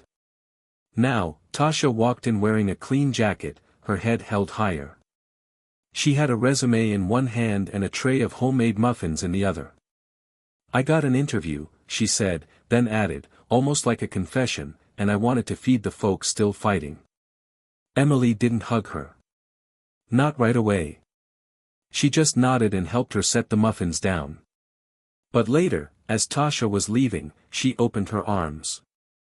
This time, Tasha didn't hesitate. She fell into the embrace like she was diving into a warm ocean. You taught me how to believe I deserved to be warm, she whispered. Emily held her tighter. Meanwhile, Jake's school had started inviting him to speak more regularly. Not just about the Hug Project, but about resilience. He even ran a peer group every Thursday, 6 students, 1 empty classroom, and 2 boxes of tissues. When Emily asked what they talked about, he shrugged. Stuff. Feelings. How not to give up. She beamed with pride, but said nothing more. Sometimes it was better to let him lead in silence. Elon returned again, this time bringing someone with him. A woman in her 60s, sharp-eyed and well-dressed, who introduced herself as Deborah but needed no introduction. She had served as COO for 2 of the biggest nonprofits in the country and was now semi-retired, though Emily doubted she had slowed down one bit. He told me I needed to see what real impact looks like, Deborah said, eyeing the center like an architect assessing a cathedral. He was right. Over coffee, she explained her vision.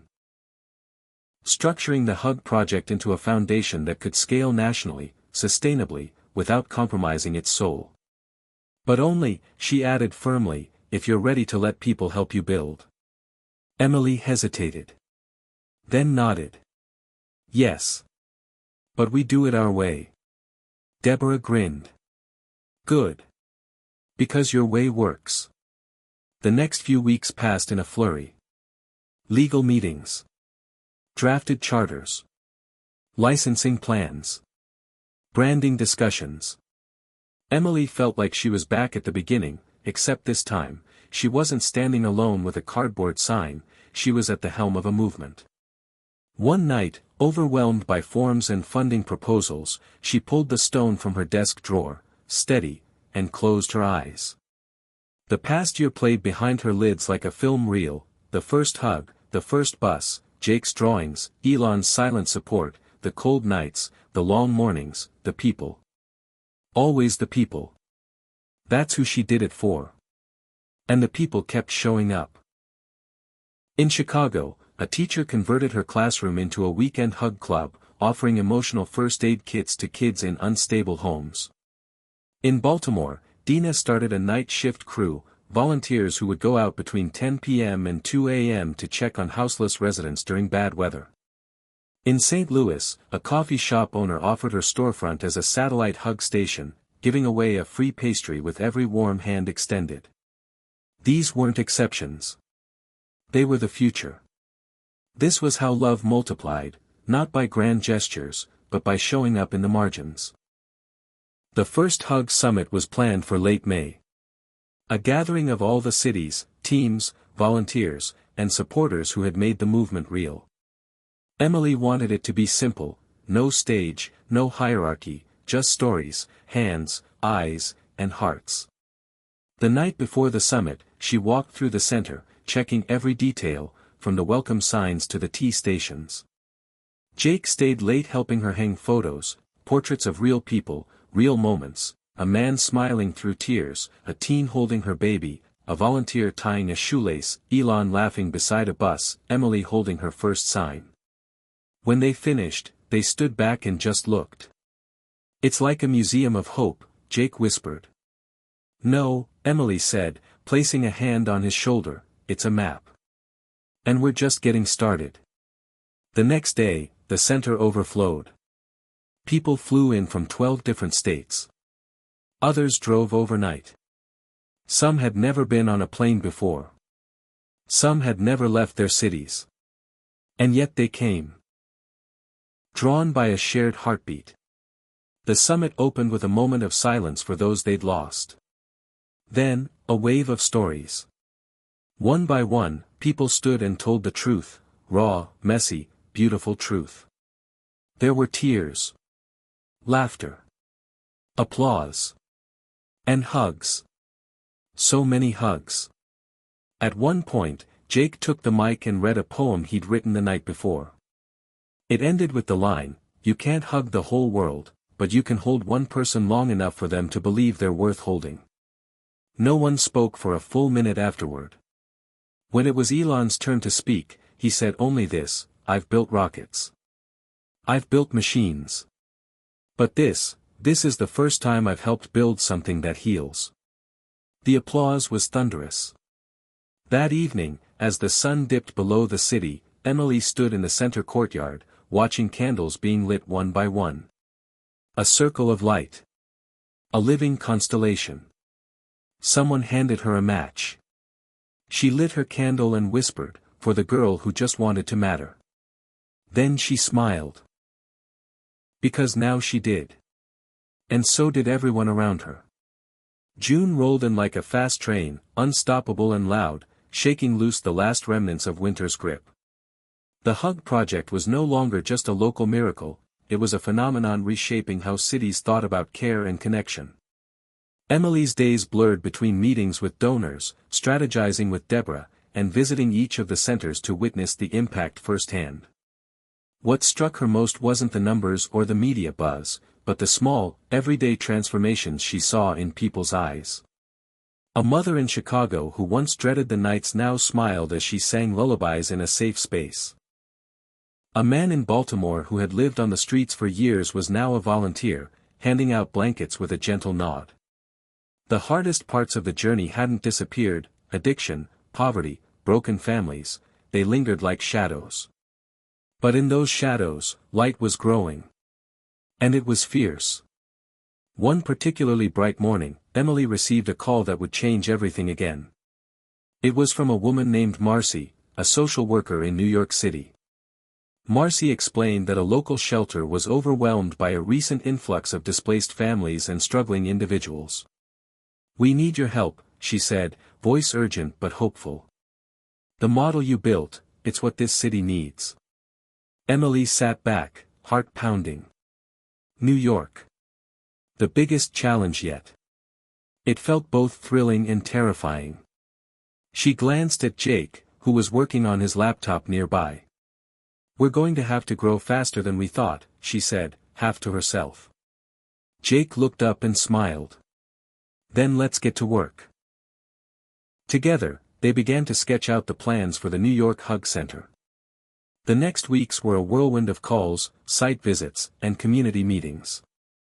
Emily found herself in packed rooms with activists, city officials, and everyday residents, all eager to collaborate but wary from years of promises broken. She listened more than she spoke, knowing that the success of the Hug Project relied not on what she wanted to build, but what the community needed. The energy was electric. Every time someone shared a story or a need, it sharpened her resolve. At night, she juggled exhaustion with determination, leaning on Jake's quiet support and Deborah's seasoned advice. "This is the real work," Deborah reminded her one evening. "Not the launch, but the landing." Emily nodded, knowing she was ready for whatever came next. When the New York Center finally opened, it was unlike any other. Situated in a repurposed community center in Brooklyn, it was alive with color, music, and movement. Local artists had painted murals of hands holding, hearts beating, and bridges connecting neighborhoods. The staff was a mix of volunteers, many of whom had once been clients themselves, embodying the project's spirit of redemption and hope. The first day, Emily stood in the entrance, watching as people poured in, families looking for warmth, teenagers seeking a safe space, elders craving conversation. She saw Marcy moving through the crowd, her smile wide and genuine. "You did this," Marcy said, squeezing Emily's hand. "We did this," Emily corrected, tears stinging her eyes. But the challenges didn't fade. The sheer scale of New York meant that resources were stretched thin, and the stories were often heavier. One afternoon, a young woman named Rosa arrived carrying a worn photo of her brother, who had vanished years ago. She sat quietly in a corner, clutching the photo, whispering his name. Emily approached and gently asked if she wanted to share her story.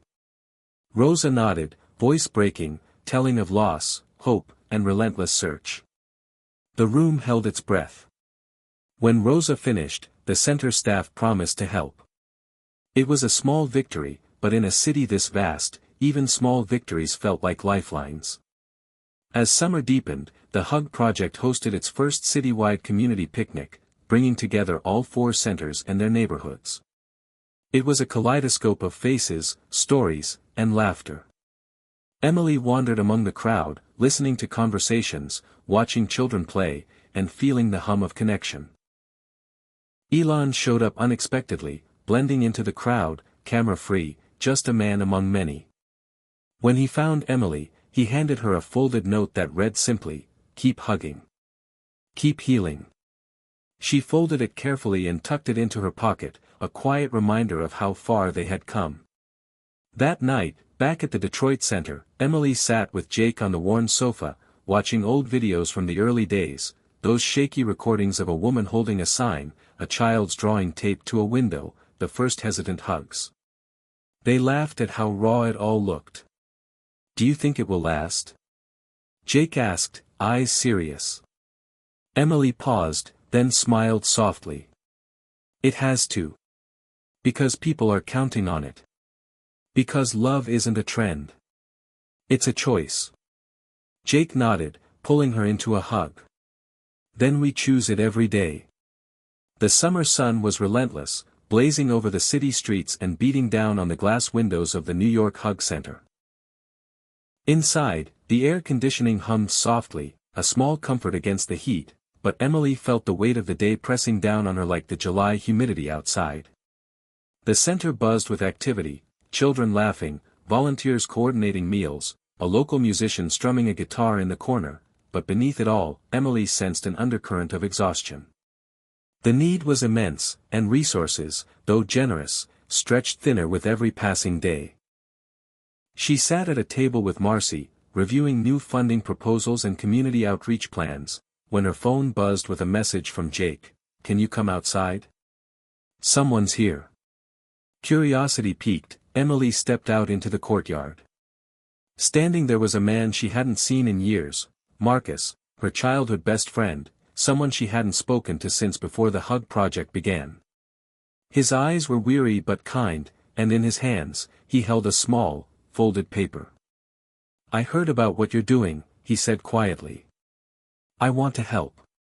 Emily's heart skipped. The years had been hard on Marcus, he'd battled addiction and homelessness, but now, seeing him here, steady and hopeful, was a powerful reminder of why she started this journey.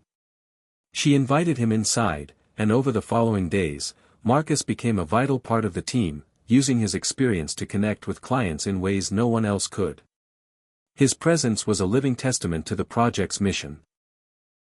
That no one was beyond redemption, and every hug could be the start of healing. One afternoon, as the center prepared for an evening event, Emily found herself reflecting on how far they had come. From a single cardboard sign on a chilly Detroit street corner to a network of centers across the country, touching thousands of lives. It wasn't about fame or fortune, it was about human connection. Suddenly, her phone rang. It was Elon. "We've got an opportunity," he said. "A national broadcast wants to feature the Hug Project, prime time. It could change everything." Emily's mind raced. Exposure meant more support but also scrutiny, pressure, and the risk of losing the project's intimate spirit. "Are you ready for that?" she asked. "With you leading, I think we're ready for anything," he replied. After a long night of planning, Emily agreed. The broadcast aired 2 weeks later, telling the story of a woman who stopped a billionaire's motorcade for a $5 hug, and how that moment sparked a nationwide movement. The response was overwhelming, donations flooded in, volunteers signed up by the thousands, and the hug centers bustled with new energy.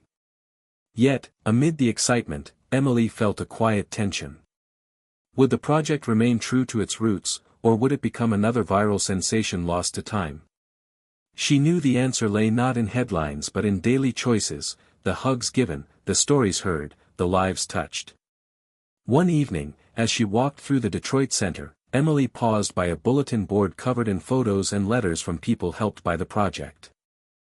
She smiled, remembering the little boy who had drawn a heart on the sidewalk, the woman who had found her voice, the countless others whose lives had been changed by something as simple as a hug. At that moment, Jake joined her, handing her a cup of coffee. "Ready for what's next?" he asked. Emily looked around at the bustling center, the warmth in the air despite the cooling night. "Always," she said. Because no matter how big the challenge, or how unexpected the journey, she knew one thing for certain: love, in its simplest form, had the power to change the world.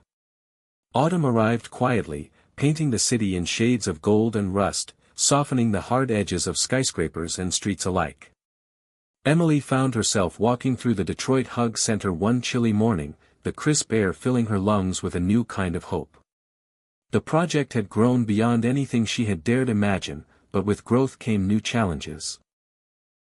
Bureaucracy, the weight of expectation, and moments when she questioned whether the movement could stay true to its humble beginnings. That day, as volunteers set up tables for a community dinner, Emily noticed a young woman sitting alone, her eyes downcast. She approached gently, offering a warm smile and a cup of hot cider. The woman introduced herself as Hannah, a college student battling depression and feeling lost in the chaos of life. As they talked, Emily listened not just with her ears but with her heart, realizing again that the Hug Project was about the small connections that could save a life. Hannah later became a volunteer, her transformation a quiet victory in the ongoing story of healing. Meanwhile, Jake was preparing for college applications, balancing schoolwork with his leadership role in the youth outreach program. Emily worried about losing him to the next chapter of his life but understood that growth meant change. One evening, Jake shared a letter he'd written for the project's newsletter, reflecting on the power of vulnerability and community. His words, raw and honest, touched Emily deeply, reminding her that this was not just her journey but theirs all along.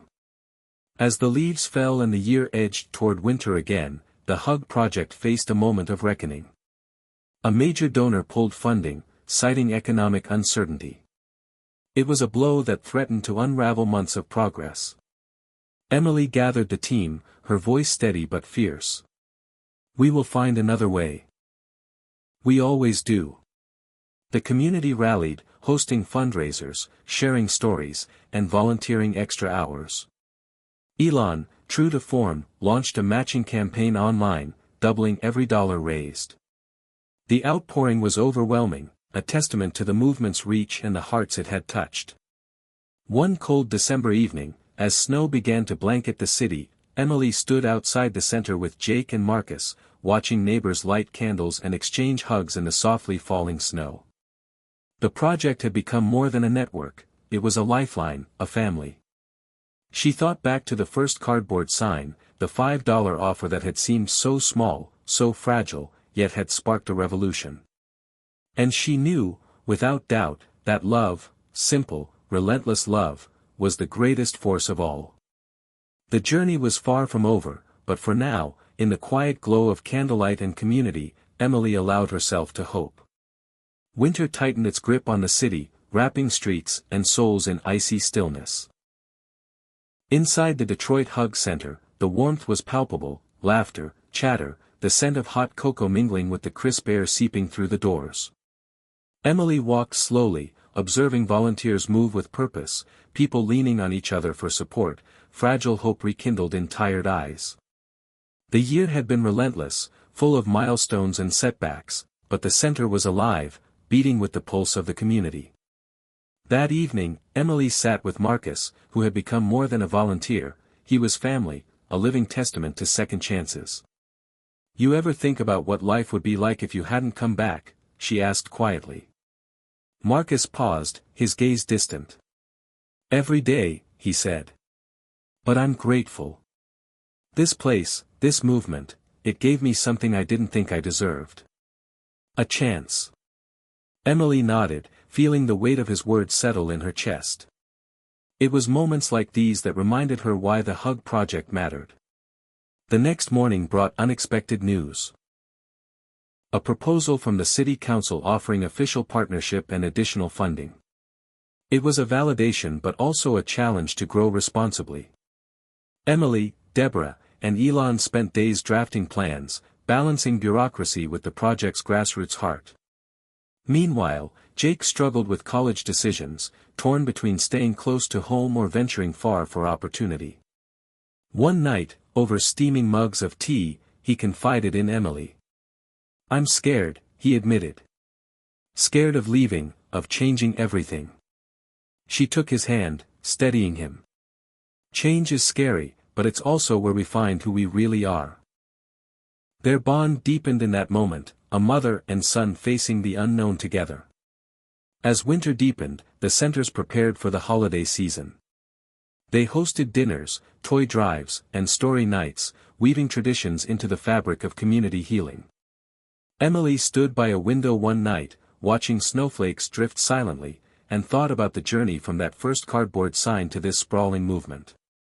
It wasn't perfect, far from it, but it was real, and it was love in action. And sometimes, that was enough to change the world. The cold of winter was slowly loosening its grip when Emily found herself standing outside the Detroit Hug Center one early morning, watching the city stir awake. The streets glistened with frost, the air crisp and sharp. Inside, the center was already alive with movement, volunteers arriving, clients trickling in, the familiar hum of life pushing back against the harshness outside. The last year had been a relentless climb, filled with moments that had tested every ounce of her resolve. She thought back to that very first day, when a simple cardboard sign offering a $5 hug stopped a billionaire's motorcade and set off a chain reaction nobody could have predicted. What had started as a small act of desperation and hope had grown into a nationwide movement, but the work was far from over. Emily moved through the room, greeting familiar faces and checking in on new arrivals. One young man caught her eye, a kid no older than 20, nervous and unsure. She learned his name was Daniel, a veteran recently discharged, struggling to find his place again. His story was not unlike so many others they had encountered, lost, overlooked, searching for connection. Emily sat with him, offering a hug and a promise of support. Daniel's eyes, heavy with exhaustion and pain, flickered with something like hope. This was the core of the Hug Project. Lifting up those who felt invisible, reminding them they mattered. Back in the office, Emily and Deborah pored over data and reports, balancing the urgency of expansion with the need for sustainability. Elon's involvement brought resources and attention but also expectations. The team faced questions they hadn't imagined 6 months ago: how to maintain intimacy in growing centers. How to keep the project's spirit alive amid bureaucratic demands. These challenges were daunting, but Emily's determination never wavered. She believed fiercely in the power of human connection and the ability of love to heal even the deepest wounds. Meanwhile, Jake's journey took an unexpected turn. Accepted to a prestigious university across the country, he wrestled with leaving home and the movement that had shaped him. His decision loomed large, stirring bittersweet emotions in Emily. Watching him prepare to step into the wider world was both a proud and painful moment. One evening, they sat by the fireplace, sharing stories and dreams. "I want to carry this with me," Jake said quietly, "the lessons about kindness, courage, the power of a simple hug." Emily smiled through tears, knowing their bond was stronger than any distance. The Hug Project's influence spread beyond city limits. Other communities reached out, inspired to start their own centers, adapting the model to fit their unique needs. Emily found herself traveling frequently, attending conferences and workshops, speaking not only as a founder but as a storyteller of resilience. Her message was simple yet profound. In a world that often feels cold and divided, connection is radical. A hug can be revolutionary. One crisp spring morning, Emily received a letter from a woman named Grace, a survivor of domestic abuse who credited the Hug Project with saving her life. Reading Grace's words, Emily was reminded why this work mattered, not for recognition or success, but for moments like these when lives were changed, sometimes in the smallest of ways. Grace's story inspired a new initiative within the project, focused on healing trauma through community support and art therapy. Emily embraced this expansion, believing deeply in the power of creativity as a path to recovery. Yet, even amid triumphs, the journey held unexpected heartbreak. One afternoon, news arrived that Marcus, who had become a pillar of the movement and family, had relapsed. The team rallied around him, offering support and care, but Emily felt the familiar sting of fear and doubt. Recovery was never linear, and the struggle was real. Marcus's battle became a collective fight, a testament to the vulnerability and strength woven into the project's fabric. In those dark moments, Emily's leadership was tested, not by external pressures, but by the raw humanity at the core of their mission. Through it all, Elon remained a steady presence, not just as a benefactor but as a believer. His own journey of questioning and growth mirrored the project's evolution. One evening, as the team gathered for a celebratory dinner marking the project's 3rd anniversary, Elon shared his thoughts. "This is bigger than any technology or invention," he said. "It's about people, about love, connection, and the courage to care." His words echoed Emily's deepest convictions and gave her renewed energy to keep pushing forward. As the Hug Project celebrated milestones, Emily reflected on how far she had come, from a woman holding a sign on a chilly street corner to a leader of a movement that was changing lives across the nation. The road was rough, filled with uncertainty and sacrifice, but also with moments of grace and joy. She understood now that the true power of the project lay not in grand gestures but in the everyday choices to show up, to listen, and to embrace one another despite imperfections. In the quiet moments, Emily often thought of the question she first asked herself that cold day: what if you suddenly lost everything and had no one by your side? The answer had revealed itself in the arms of strangers, friends, and family alike, a reminder that even in loss, love finds a way. The journey was far from over, but with every hug, every story shared, and every life touched, the Hug Project was weaving a new narrative of hope, resilience, and unbreakable human spirit. Spring's first light filtered through the large windows of the New York Hug Center, casting a warm glow on the bustling room filled with people from all walks of life.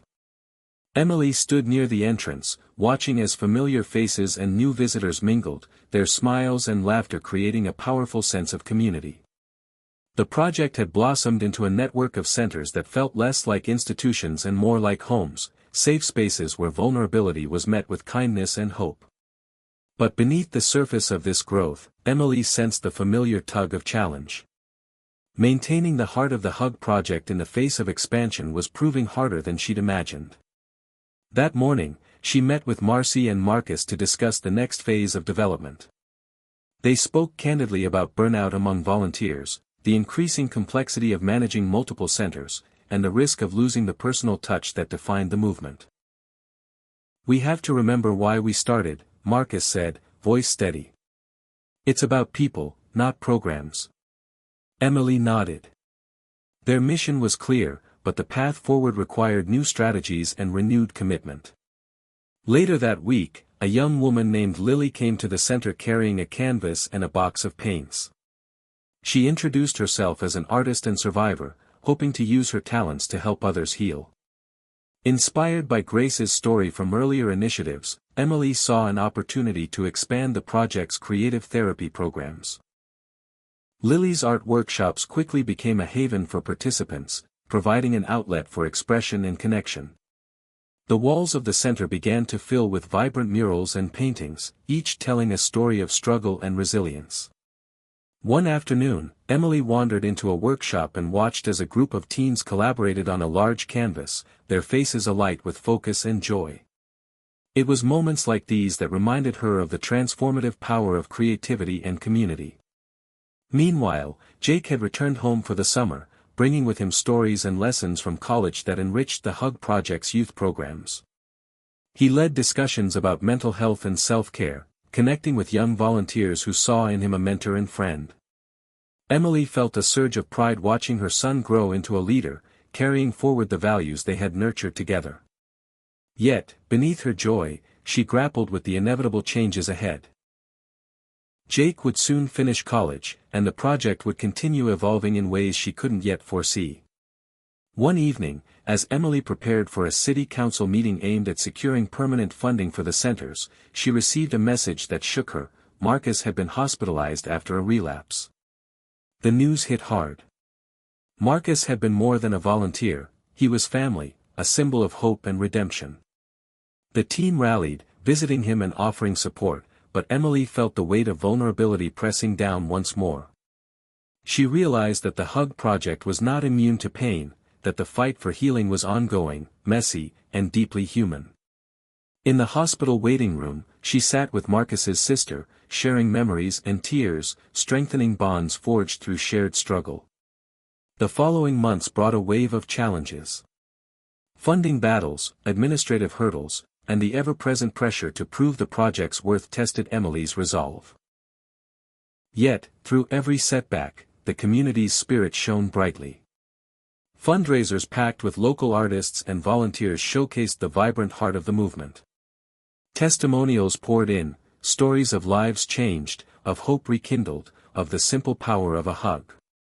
These moments fueled Emily's determination to persevere.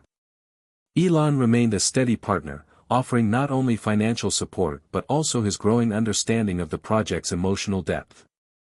At a gala honoring the Hug Project, he spoke candidly about the limits of technology without human connection. Innovation is meaningless without empathy, he told the crowd. This project teaches us that the smallest acts of kindness can change the world. His words resonated deeply, bridging the worlds of tech and heart in a way that energized everyone present. As summer transitioned into fall, Emily found herself reflecting on the journey. From that cold day holding a cardboard sign to leading a national movement, the path had been anything but linear. She thought about the people whose lives intersected with hers, Marcy, Marcus, Jake, Lily, Grace, and countless others whose courage and stories had shaped the Hug Project. The lessons were clear: love was messy, imperfect, and challenging, but it was also the most powerful force for change. The project had not only transformed communities but had transformed her. On a crisp autumn afternoon, Emily stood outside the Detroit Center, watching families and volunteers gather for a harvest festival. Children ran with painted faces, music floated on the breeze, and the scent of pumpkin and cinnamon filled the air. She spotted Jake laughing with a group of teens, his ease and confidence a testament to the values they both held dear. Nearby, Marcus helped set up tables, his smile steady despite the struggles he still faced. Emily felt a deep sense of gratitude, grateful for the journey, the setbacks, the victories, and above all, the people who had become family. As the sun set, casting golden light over the scene, Emily thought back to the question that had started it all: what if you suddenly lost everything and had no one by your side? The answer was no longer a fear but a truth she lived every day. With love, connection, and the courage to reach out, no one was truly alone. The Hug Project was more than a movement, it was a reminder that in the face of uncertainty and hardship, the human spirit could find healing and hope in the simplest act of all, a hug. The city was alive with the buzz of spring renewal, streets lined with blooming cherry blossoms and the scent of fresh rain. Emily found herself walking through a bustling community park, the scene a testament to the work the Hug Project had inspired.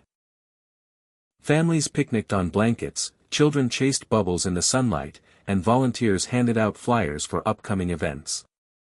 The movement had evolved beyond centers and programs, it was now woven into the fabric of daily life in neighborhoods across the country. Yet Emily knew that this was just the beginning. Expansion brought new challenges, new faces, and sometimes, new doubts. That afternoon, Emily met with a group of young volunteers, their energy infectious as they brainstormed ways to reach even more people. Among them was Sophia, a college student who had recently discovered the project and was passionate about mental health advocacy. Sophia shared her own story of struggling with anxiety and how a simple hug from a stranger during a difficult moment had changed her perspective. Emily listened, her heart swelling with pride. This was why the movement mattered, the ripple effect of kindness spreading far beyond a single act. They discussed plans for a citywide Hug Day, an event designed to encourage people to embrace vulnerability and connection. The excitement was palpable. Meanwhile, Jake had begun a new internship focused on community outreach, deepening his commitment to the cause.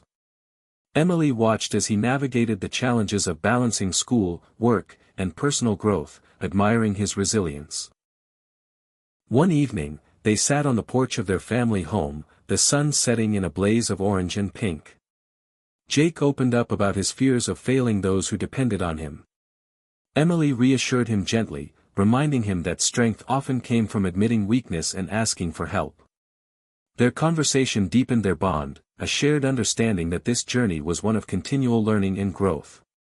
At the Detroit Hug Center, Marcus was leading a workshop on recovery and resilience, drawing from his own experiences to inspire others.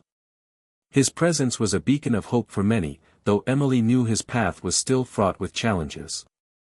One day, Marcus invited Emily to join a community forum where he spoke openly about the stigma surrounding addiction and mental health. His honesty moved the crowd, breaking down barriers and encouraging dialogue.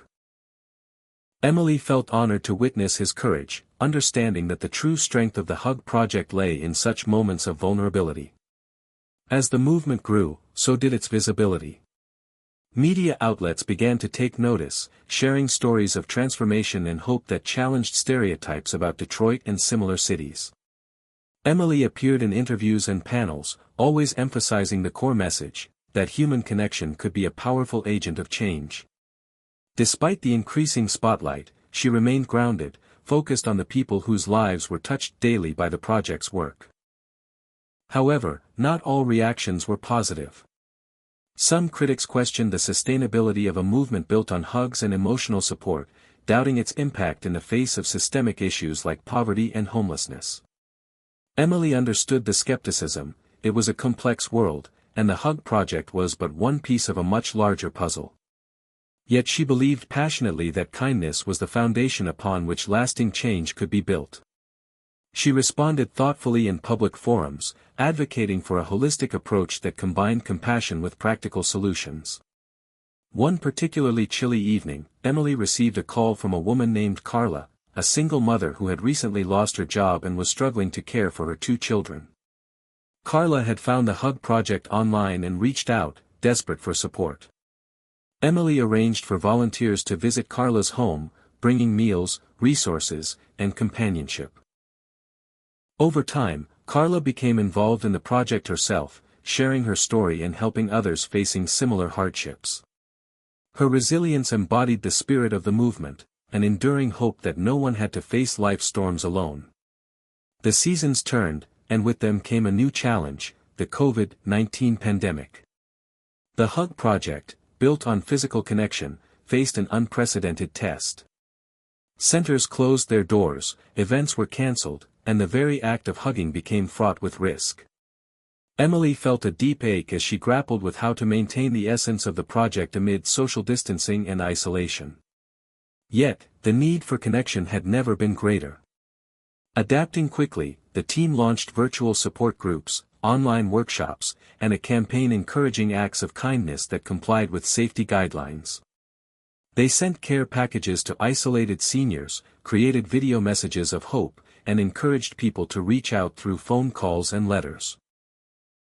Elon stepped in with new technology, helping develop an app designed to connect people in need of support with volunteers willing to listen and provide encouragement. The digital pivot was challenging but necessary, and Emily marveled at the creativity and resilience of her team. In a world that suddenly felt more distant, the Hug Project found new ways to bring people together. Emily herself learned to lead video meetings, speak through screens, and send virtual hugs that, while intangible, carried genuine warmth. Through the uncertainty and fear of the pandemic, stories of kindness multiplied. A nurse at a local hospital credited the Hug Project's messages of hope with helping her endure grueling shifts. A teenager shared how a virtual workshop saved her from despair. Emily received countless emails and messages from people worldwide, testifying to the universal need for connection. The project's mission had expanded beyond geography, becoming a beacon of light in dark times. One evening, as Emily prepared for an online fundraiser, she reflected on the journey, the unexpected turns, the moments of doubt, the overwhelming love. She thought about the question that had sparked everything: what if you suddenly lost everything and had no one by your side? The answer was clear now: even in loss and isolation, connection could survive and thrive in new forms. The Hug Project was not just about hugs, it was about humanity, its fragility, strength, and unyielding hope.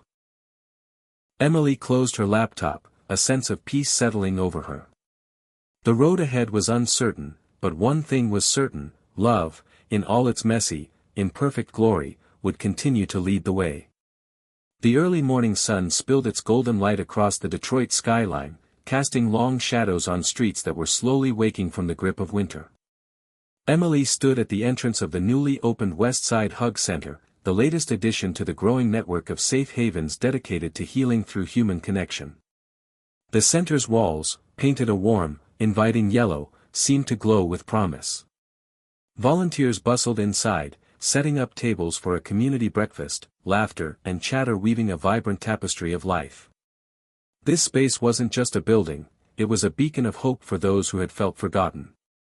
Emily's journey from that first cardboard sign to this moment had been a winding path filled with triumphs and trials, heartbreak and healing.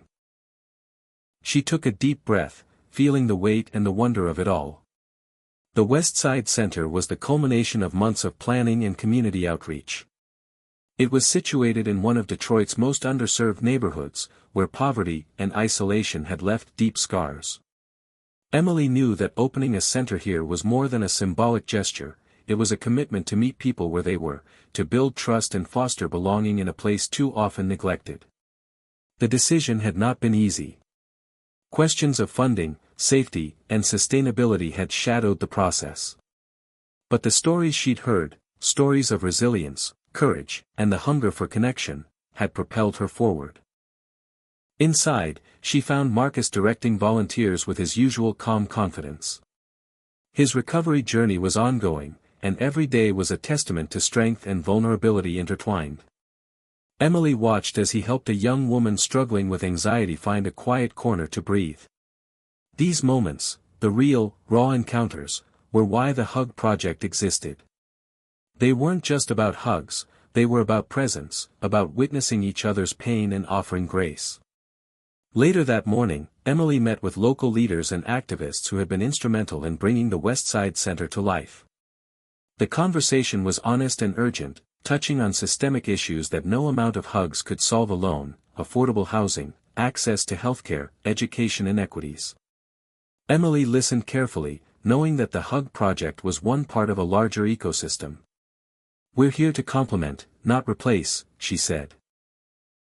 "Connection is the foundation for change, but we need to work together to build the house."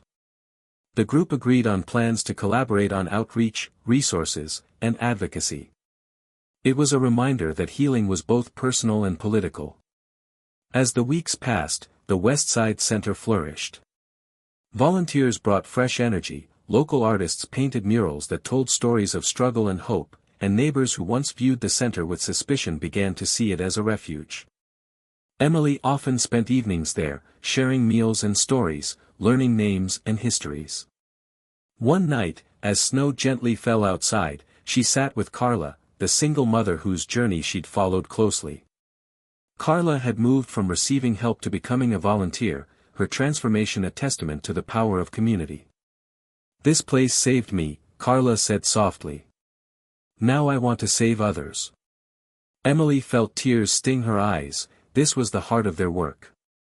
Back at home, Jake was preparing for his graduation. The milestone was bittersweet. He had grown into a young man who carried the project's values deeply, but the next chapter loomed with uncertainty. One afternoon, over coffee, they talked about the future. Jake spoke of wanting to continue the work but feeling overwhelmed by the scale of need. Emily reassured him that change happened in small, steady steps. "Every hug, every act of kindness, it all adds up," she said. "We're planting seeds for forests we might never see fully grown." Their conversation was filled with hope tempered by realism, a reflection of the journey they'd shared. Meanwhile, the national attention on the Hug project had intensified. Major media outlets sought interviews, documentaries were in production, and philanthropic organizations offered substantial grants. The spotlight brought opportunities but also pressure. Emily wrestled with maintaining the project's authenticity amid growing expectations. She was wary of turning a movement rooted in grassroots love into a polished brand. Late nights were spent drafting mission statements, refining policies, and training new leaders who could uphold the vision. It was a delicate balance, honoring the past while embracing growth. Elon continued to be a quiet but steadfast partner. His visits to the centers were less frequent now, but his support remained vital. During a rare conversation, he reflected on how the project had changed him. "I thought technology was the answer," he admitted. "But it's the human heart that's the real innovation." His humility and insight reminded Emily that even the most unlikely allies could be transformed by genuine connection. One afternoon, a surprise visit from Grace stirred the community. Now a thriving artist and advocate, Grace returned to share her story and lead a mural project at the Westside Center. Her presence was a powerful symbol of what was possible, transformation born from pain and nurtured by love. The unveiling of the mural was a joyous occasion, drawing crowds and media attention. Emily watched as people from diverse backgrounds stood side by side, marveling at the colorful depiction of intertwined hands and hearts. It was more than art, it was a declaration of solidarity. Yet, amid the celebration, Emily remained grounded in the reality that the work was far from finished. Homelessness, addiction, mental illness, they were persistent shadows that required relentless effort and compassion. One evening, after everyone had left, she sat alone in the center's quiet room, reflecting on the question that had launched her journey: what if you suddenly lost everything and had no one by your side? The answer was now clear and living in every hug exchanged, every story shared, every hand held. Connection was the lifeline. It was messy, imperfect, and sometimes fragile, but it was enough to keep going. As the city lights twinkled in the distance, Emily felt a deep sense of peace and purpose. The Hug Project was more than a movement, it was a family, a lifeline, a revolution of the heart. And as long as there were people willing to reach out and embrace one another, the journey would continue. The crisp autumn air settled over Detroit like a comforting blanket as Emily prepared for the Hug Project's first national conference, a gathering that promised to bring together volunteers, leaders, and supporters from across the country. The conference hall buzzed with anticipation, the energy electric as people shared stories, strategies, and dreams for the future. Emily stood at the center of it all, humbled by how far the movement had come since the day she held that cardboard sign offering hugs for $5. This wasn't just about one city or one person anymore, it was a collective call to kindness that had captured hearts nationwide. Yet, beneath the excitement, Emily felt the familiar hum of responsibility, knowing that the work ahead would test their resilience and vision. The opening ceremony was a tapestry of voices. Testimonials from volunteers who had transformed their communities, leaders who had forged partnerships, and individuals who had found healing through connection.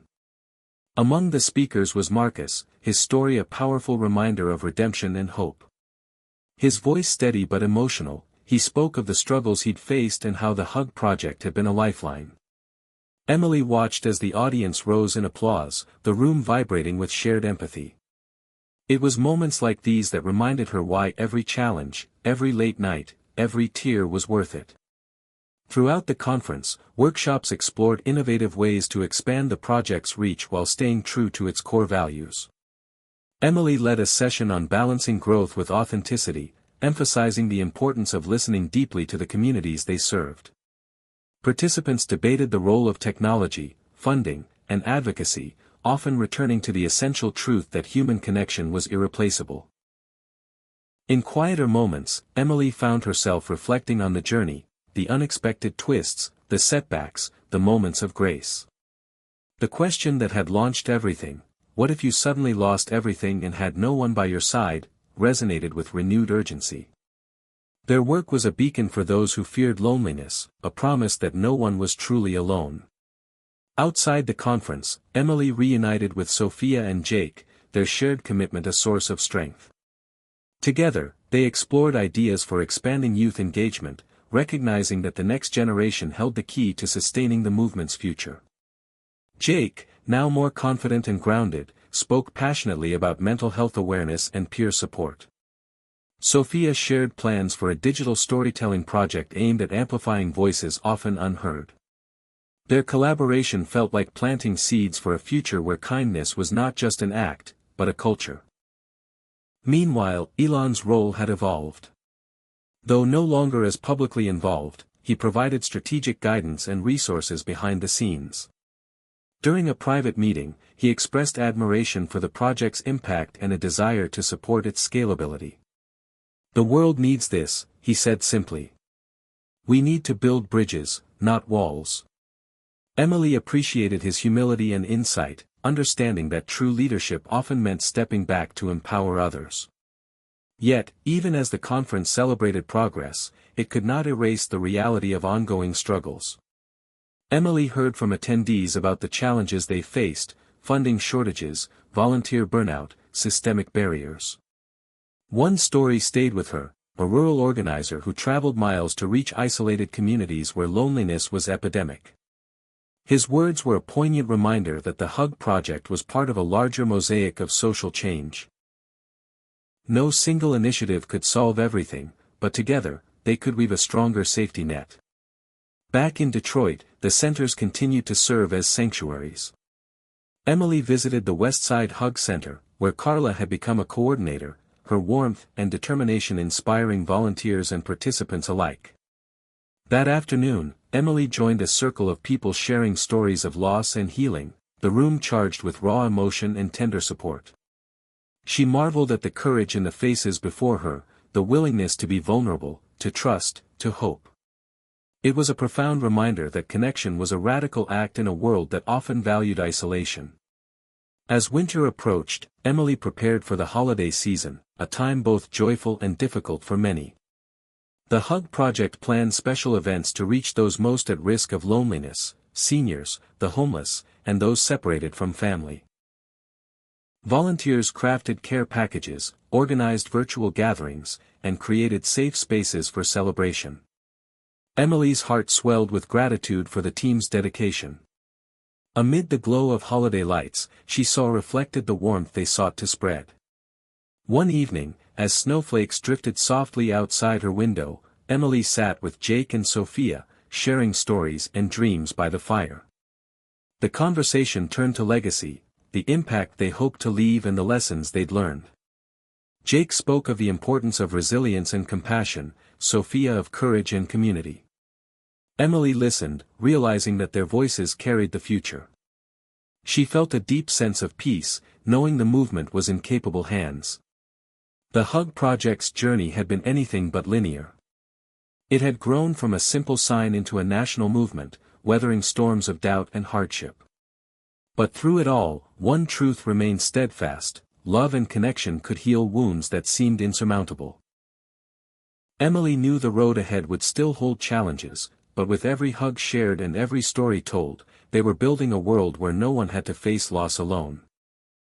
As the fire crackled and the city slept beneath a blanket of snow, Emily whispered a quiet promise to herself and to all those who had joined the journey, to keep reaching out, to keep believing, and to keep hugging through the unknown. For in the embrace of community, they had found not just comfort, but strength, and a future full of hope. The new year arrived quietly, with soft frost settling over Detroit's streets like a silver veil. Emily woke early that morning, her mind swirling with thoughts of the future. The Hug Project had grown beyond her wildest dreams, a network of centers, a national conference, thousands touched by kindness. But she knew the work was far from over. The wounds that people carried ran deep, and the world outside their centers was still unpredictable and often harsh. Yet hope stirred in her heart, fueled by the stories of transformation she'd witnessed and the people who kept showing up, time and again, ready to give and receive love. That day, Emily traveled to a small town outside Detroit where the Hug Project was launching a pilot program in partnership with a local shelter. The rural community faced unique challenges, limited resources, stigma surrounding mental health, and a pervasive sense of isolation. Emily understood the importance of bringing the project to places often overlooked, where the simple act of a hug could break down walls built by years of loneliness. The shelter was modest but warm, filled with volunteers eager to make a difference. Emily felt a familiar surge of energy, the feeling of starting something new, of planting seeds in fertile but untested ground. During the opening event, Emily shared the story of her own journey, how a cardboard sign and a $5 hug had sparked a movement. She spoke honestly about the struggles, the doubts, and the moments of grace that had carried her forward. The audience listened intently, many nodding in recognition of their own hardships. After the talk, people lined up, some hesitant, some eager, to receive a hug or offer one. Tears flowed, laughter echoed, and connections blossomed. Emily watched as barriers melted away in the warmth of human touch and presence. It was a moment both fragile and powerful. Back in Detroit, Jake was preparing for a new chapter of his life, college. His departure was bittersweet. He had grown into a young man shaped by the values of compassion and resilience instilled through the Hug Project. Over coffee one evening, they talked about fears and hopes, about the unknown paths ahead. Jake confessed his anxiety about leaving home but also his excitement to make a difference on a larger scale. Emily encouraged him to carry the project's mission in his heart, reminding him that change often started with one person willing to listen and love. Their conversation deepened their bond, a quiet promise of support no matter the distance. Meanwhile, Sophia's digital storytelling project had launched, amplifying voices of people whose stories had been hidden or ignored. The platform quickly gained traction, touching thousands and sparking conversations about mental health, trauma, and healing. Emily marveled at Sophia's vision and dedication, grateful for how technology was being harnessed to extend the Hug Project's reach in new and meaningful ways. They often collaborated, brainstorming ways to balance virtual connection with real-world encounters. The pandemic had taught them that both were essential in a world still healing from isolation. At the Westside Hug Center, Marcus continued to inspire. His workshops on resilience and recovery drew diverse crowds, and his honesty about his journey gave others permission to be vulnerable. One afternoon, Emily joined a session where Marcus shared a breakthrough moment, the realization that healing was not linear but a continuous process of falling and rising. The group responded with empathy and hope, the energy palpable. Emily felt privileged to witness the transformation, knowing that every story was a thread in the larger tapestry of community and connection. As spring approached, Emily focused on sustainability. The Hug Project's growth demanded not only passion but strategic planning, funding, and leadership development. She worked with a team to create training programs for volunteers and leaders, emphasizing the importance of self-care and boundaries to prevent burnout.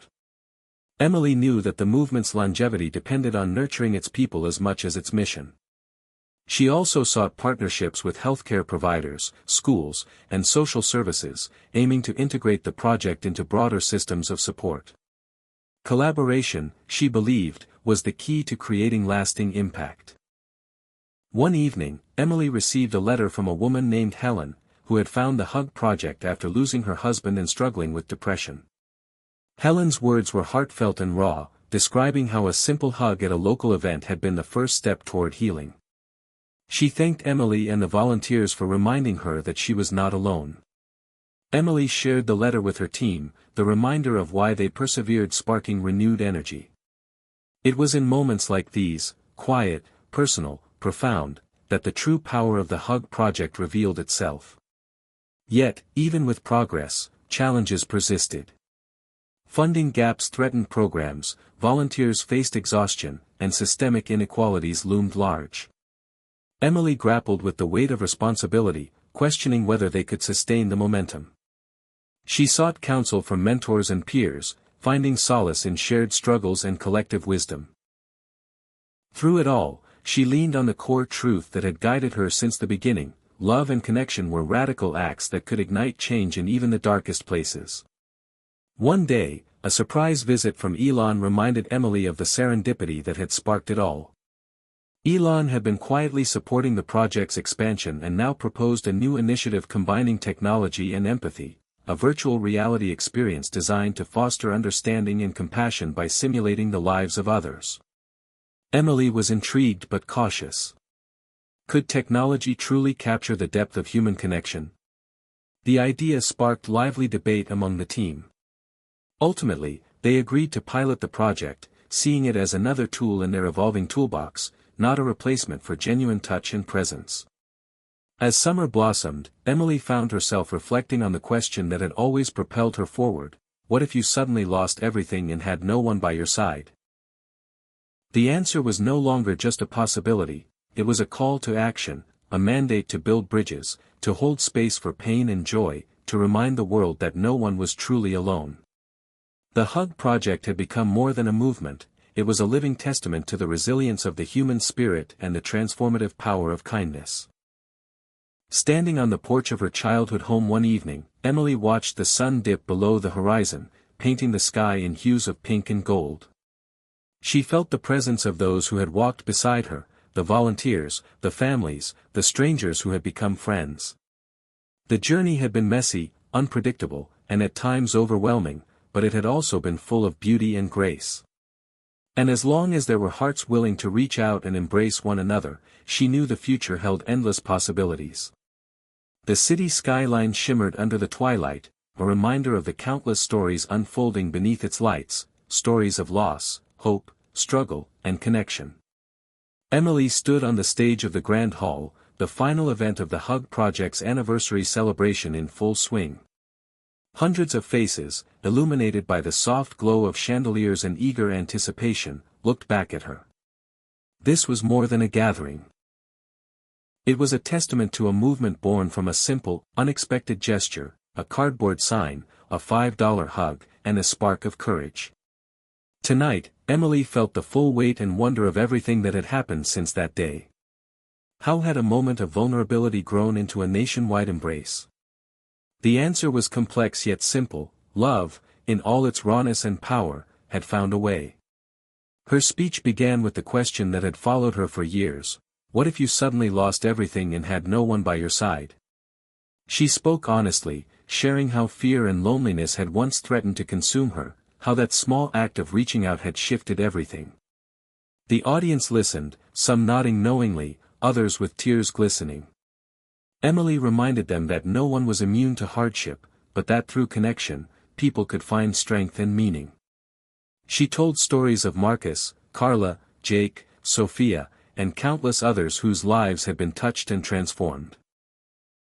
The room felt alive with shared purpose, the invisible threads of community pulling them close. After the speech, the evening unfolded in moments both joyful and poignant. Former participants shared testimonials, volunteers performed songs and spoken-word pieces, murals depicting stories of healing adorned the walls. Emily moved through the crowd, embracing old friends and new, feeling the warmth of human connection that had always been at the heart of the project. A young woman approached her, eyes shining with gratitude, and whispered, "Thank you for giving me hope when I thought there was none." Emily's heart swelled, this was the impact she had dreamed of. Behind the scenes, conversations buzzed with plans for the future. The Hug Project was no longer just about hugs, it was evolving into a multifaceted movement addressing mental health, homelessness, and social isolation on multiple fronts. Emily and her team discussed expanding partnerships with schools, healthcare providers, and tech innovators. There was talk of developing training academies for volunteers, launching international chapters, and influencing policy to recognize the importance of social connection as a public health issue. The possibilities felt both thrilling and daunting. Yet, amid the excitement, Emily remained grounded in the lessons learned over the years. She knew that growth could bring challenges, bureaucracy, dilution of vision, and the risk of losing the project's soul. She resolved to protect the core truth, that every hug, every act of kindness, was a radical, transformative force. That empathy and presence were powerful antidotes to the isolation so many endured. She reminded herself and her team that the movement's success was not measured by numbers or accolades but by the lives changed, the hearts touched, and the communities strengthened. Later that night, Emily found a quiet moment alone. She sat by the window, gazing at the city lights flickering against the dark sky. Memories flowed, her struggles, her fears, the breakthroughs, the heartbreaks. She thought of Elon, whose unexpected kindness had helped ignite this journey, of Jake and Sophia, the next generation carrying the flame, of all the volunteers and participants who had become family. A deep sense of gratitude and peace settled over her. The road had been winding and uncertain, but it had led to something beautiful. Before leaving the venue, Emily visited a mural painted by Grace, the artist whose story had inspired so many. The mural depicted hands reaching out across divides, a visual anthem of connection and hope. Emily traced the lines with her eyes, feeling the power of art to express what words sometimes could not. It was a reminder that the Hug Project was part of something bigger, a human movement toward love in a fractured world. As she stepped outside into the cool night, Emily noticed a small crowd gathered around a young man holding a cardboard sign, "Free Hugs, because everyone deserves to feel loved." The scene struck her with profound clarity. The project's spirit lived on in unexpected places, carried by countless hearts willing to reach out. She approached and offered a hug, receiving one in return. In that embrace, Emily felt the full circle of the journey, a promise that no matter where life took them, connection would always be a lifeline. Walking home under the stars, Emily whispered a final truth she had come to believe deeply: life is full of surprises, but love will always lead the way. The Hug Project was not just her story, it was a story for anyone who had ever felt lost and found their way through the courage of another's embrace. It was proof that even in the darkest moments, hope could be held, passed on, and multiplied. And as dawn began to break on a new day, Emily smiled, ready for whatever came next, because with love, there was always a new beginning. Hit subscribe and leave a comment with where you're watching from. This story might just spark a new beginning. What's one thing that always pushes you forward, even when things get tough?